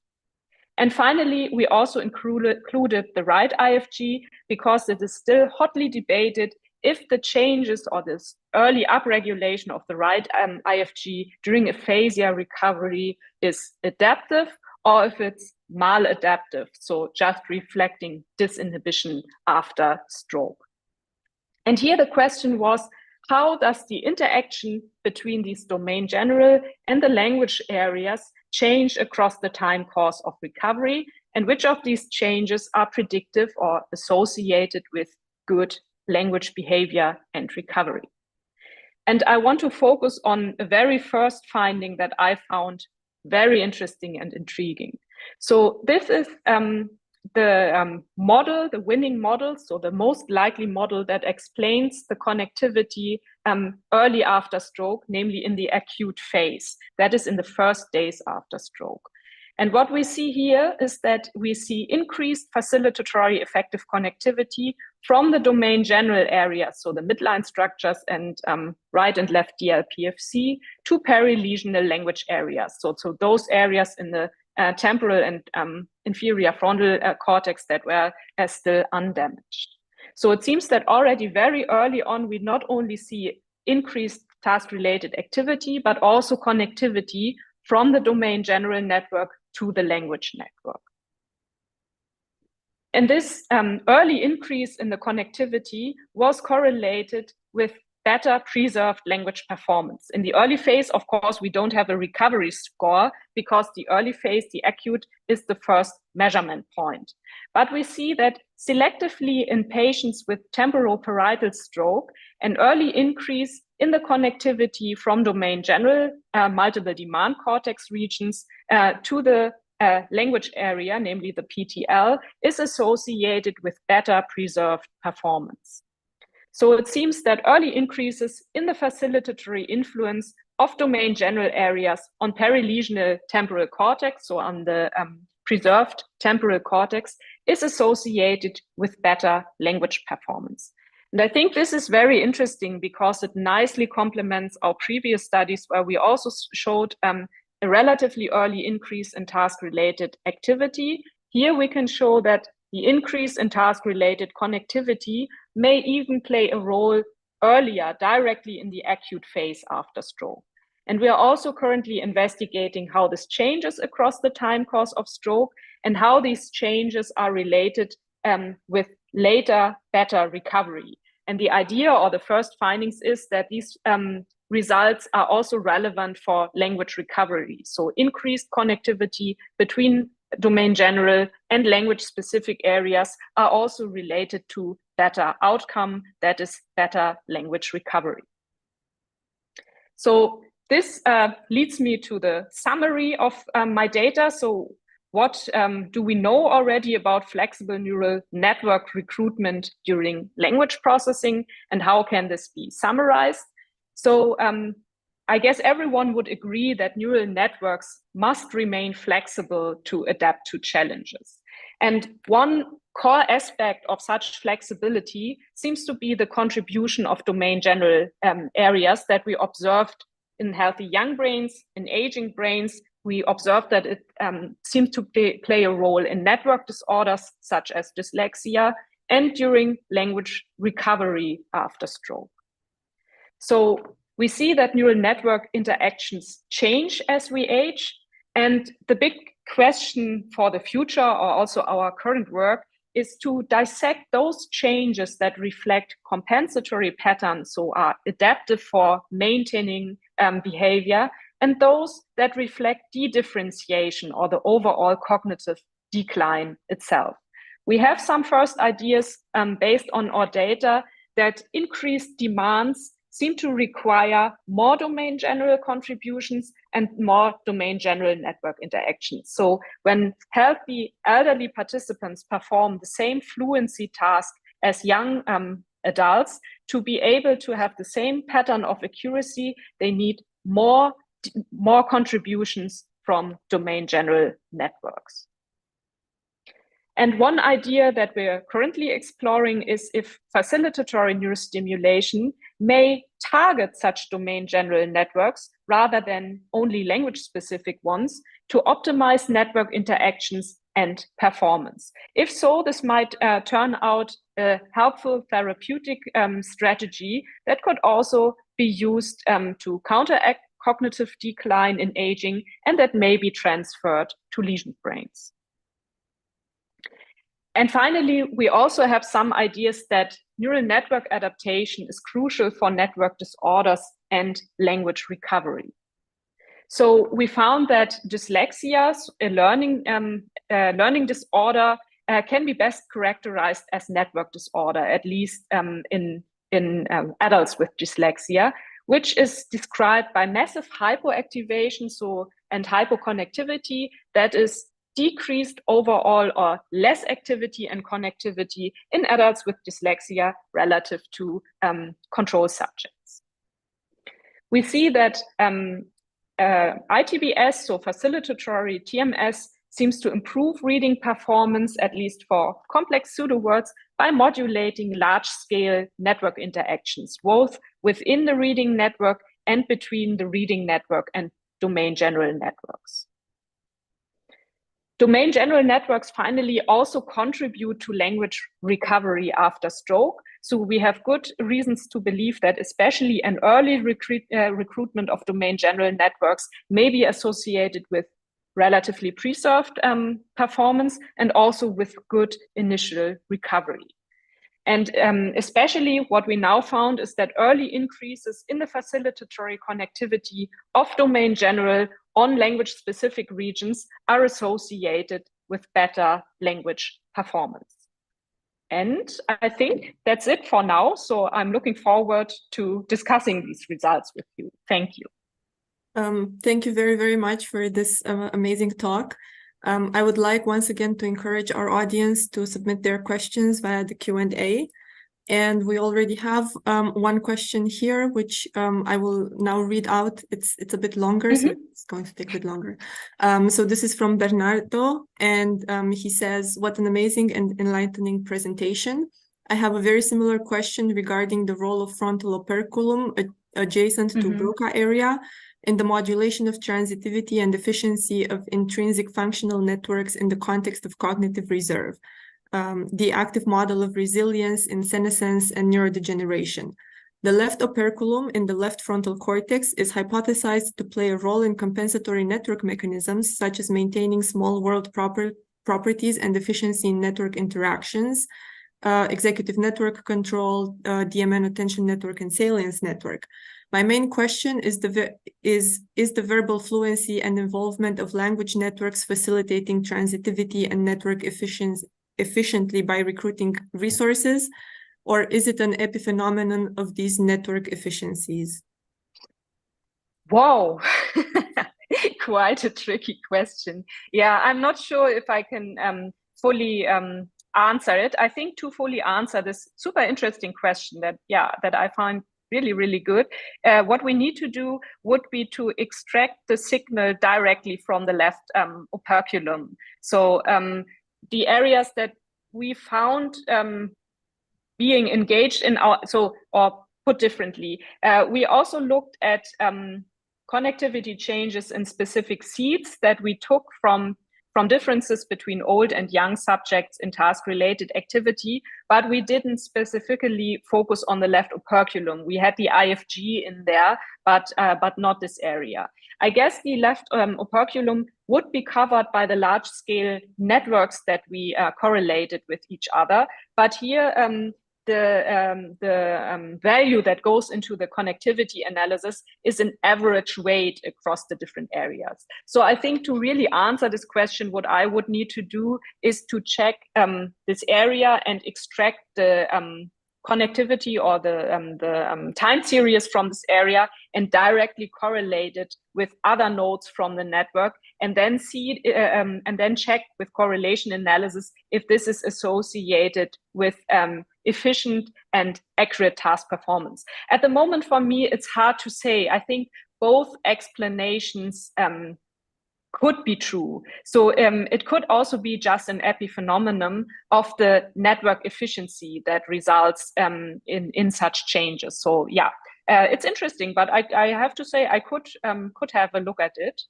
Yeah, but I didn't do it so far because it was not one of the most obvious seeds that were found based on our activity data that motivated the connectivity. Yeah, but thanks for this great question, and sorry that I don't have a more conclusive answer here. No, thank you very much, and thank you, Bernardo, for the question. So then I will go on to the next one. Catalina is asking whether you can provide examples of how neurostimulation has been used to study and enhance functional network plasticity, and what are the potential future applications of this technology in cognitive enhancement and rehabilitation? This is also a very good and very interesting question. So I know a number of studies. I think I had some on this brief overview slides for dyslexia treatment. And usually these studies or the majority of studies focus on anodal transcranial direct current stimulation. So the idea is that anodal TDCS, so with the active positive electrode being put over the target area of interest, for example, a language area, should facilitate task performance by changing the plasticity in the stimulated area or network and increasing the likelihood that the cells will fire. And I know that there is a number of studies that successfully applied such protocols during different language learning paradigms and also during aphasia recovery. So, for example, one fascinating study by Markus Mainzer's group, they used anodal TDCS over the primary motor cortex in patients with stroke-induced brain damage also of frontal regions. And they found that anodal stimulation was associated with better language performance after stimulation. So that anodal TDCS of the motor cortex resulted in improved language performance after the therapeutic application. So I think this is one intriguing direction that has been tested in stroke patients, also in language learning in older subjects, and also in healthy young subjects. Another idea is what we tried here, this intermittent theta burst stimulation. So you can also use facilitatory TMS protocols. The problem is with all these protocols, the way how or their direction of their effect is usually taken from the motor system. So in the motor system, we can directly infer this if a protocol is facilitatory or inhibitory by looking at the changes in the induced motor excitability. Whether this always also translates to higher cognitive function is still a matter of debate. And that's why many of the studies that try different neurostimulation protocols for therapy are not really conclusive. And often, even if they find effects, the effect sizes are so small that it's hard to say if it will become clinically relevant. So what I think what we need to do is to better understand the nature of the neuromodulatory mechanism. So how does this not only affect behavior, but also the underlying network interactions to identify probably the most efficient protocol for a specific language task or for a specific impairment. Yeah. Yeah, thank you very much, and thank you for saying that. I had been actually wondering for quite some time how you determine whether a protocol is facilitatory or inhibitory for higher cognitive functions, and that answered that questions as well. And I think also the next question that we have in the chat, this also relates to therapeutic approaches. So I would say this is also answered. I do have one more question as well. So also because you mentioned smaller effect sizes because of stimulation. And this is a more general question about the intersubject variability that I'm assuming you also observe. So different people respond differently to stimulation. Some of them might improve, some might actually get worse. And I wanted to ask, first of all, whether there are any individual subject characteristics that might predict how someone will respond to stimulation, and also what would be approaches to improve stimulation to get better results in everyone. Yeah, that is a fantastic question, and I wish I knew the answer, because I mean, here I only presented some interesting results where things worked out, but we have a lot of studies where we actually found null effects or super high inter-individual subject variability. And exactly like you said, some subjects show improvements, some show impairments, the majority centers around 0. And there are some ideas also taken more from the motor domain, which of the characteristics should be taken care of to, or which subject characteristics can explain such variability. And one important factor, I think, for cognitive studies is the individual baseline level performance. So from the studies that are out there, it seems that sometimes the same protocol can either facilitate or impair performance depending on your baseline performance. So for example, if you are already performing at ceiling and you apply a facilitatory protocol, then you might not see something at all. But if you are maybe in a medium range, the same protocol may have facilitatory effects. And some studies more in the visual domain suggest that if you are a poor performance, then the same protocol may even have the opposite effects.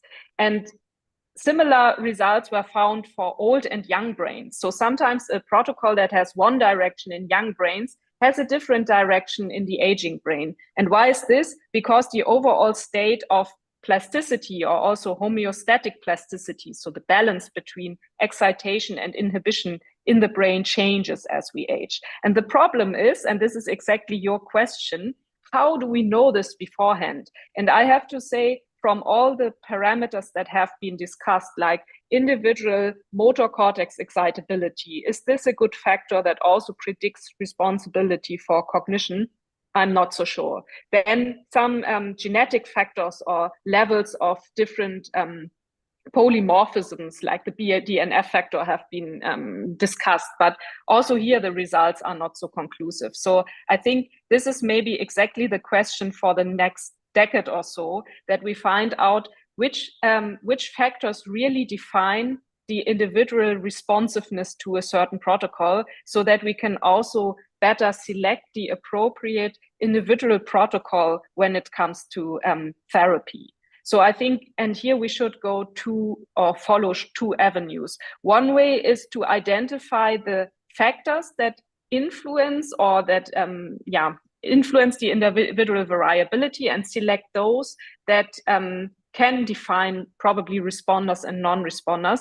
And the other direction would be to use more individualized approaches. So maybe the idea that all the patients need the same approach is simply wrong, and we should move more towards personalized medicine and identify individual lesion patterns, and with the lesion patterns probably decide, oh, this patient might benefit more from stimulation of the language network, this patient may benefit from stimulation of domain general networks. And so far, to me, these or which of the factors are really relevant is absolutely unclear.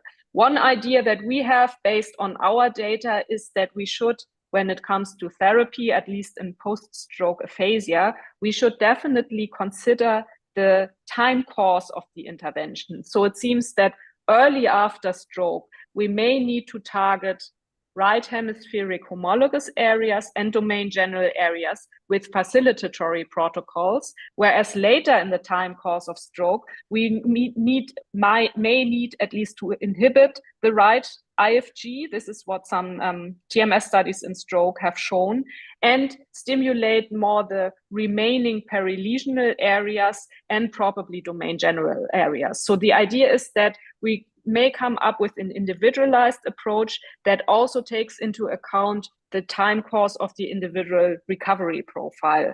But I think it is too early to identify more specific factors that really play a role. So one is definitely lesion site and lesion size, and the other one might be the time course of the recovery. But which of the factors are already relevant in healthy young brains? So baseline level, performance, age, individual genetic profile, it's a complete mystery to me still. Yes. Thank you very much for your extensive answer. I asked because I also work with SOTDCS in older adults, and I was curious because we see the same thing. Some people respond to it, some people don't, and we are also pretty much at a loss as to why that happens. I think we are probably still in the area where we need to report such findings and check with the existing literature how we can explain them before knowing in advance what to expect, right? I mean, this is not so satisfactory, but someone has to do all this work, right? Of course. All right. Thank you very much again. If there are no other questions, then, there's one more question, very quick.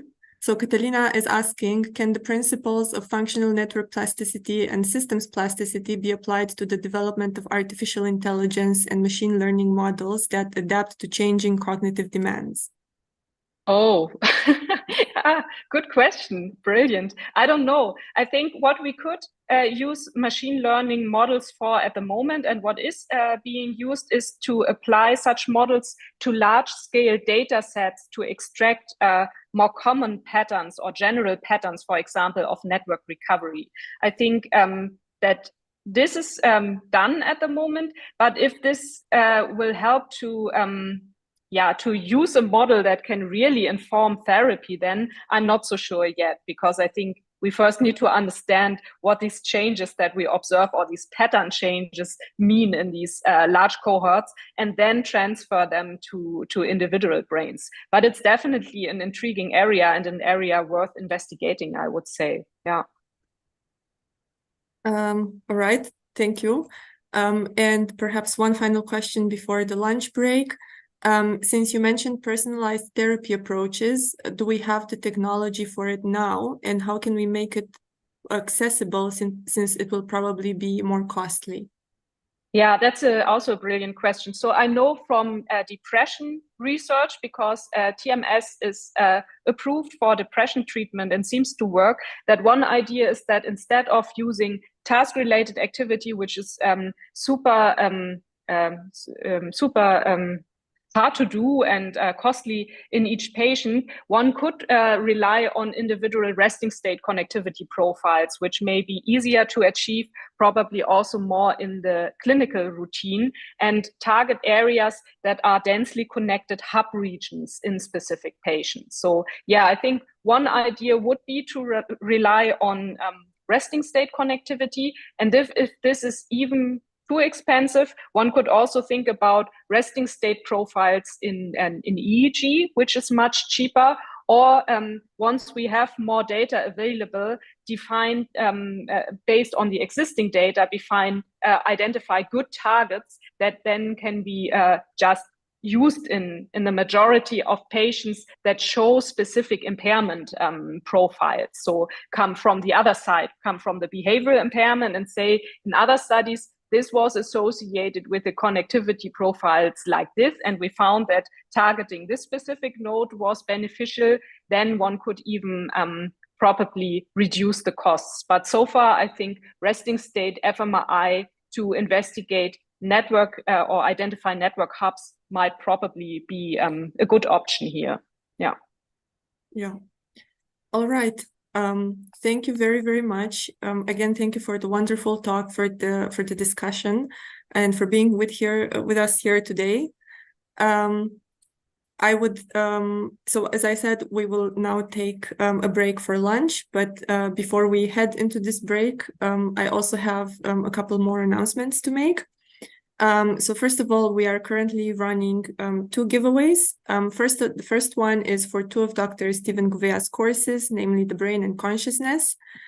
These courses are an extraordinary opportunity for 2 lucky winners to hear from brilliant experts in the field, such as Joseph Ledoux and Anil Seth. And if you would like to enter this giveaway, I refer you to our Instagram page, which is at mindlifeline_NGO. And the second giveaway, in this one, you have the chance to win a copy of the insightful book Being You by Anil Seth. This book has been translated and is now available in Romanian, so you would get a copy in Romanian if you win the giveaway. And again, more information is available on our Instagram page, and that's where you can enter the giveaway. I would also like to take this opportunity to thank both Dr. Gouvea and Professor Seth for making these giveaways possible. And one more announcement, if you would like to participate in the next edition of Neurocon, you can become part of the scientific and organization committee, and you can do so by having a look at the form, at the volunteer form on our webpage. So just fill that out and we will get in touch with you. And the final thing, don't forget that immediately after lunch, we have Professor Carl Friston talking about active inference in the brain. So if you want to hear that talk, be sure to be back here at 2 p.m. sharp. That is local Bucharest time.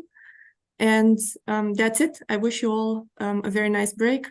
Again, thank you, Professor. Thank you, Professor Gazes. And looking forward to seeing everyone back here. Bye-bye. Thank you. It was a pleasure. Thank you. Bye-bye.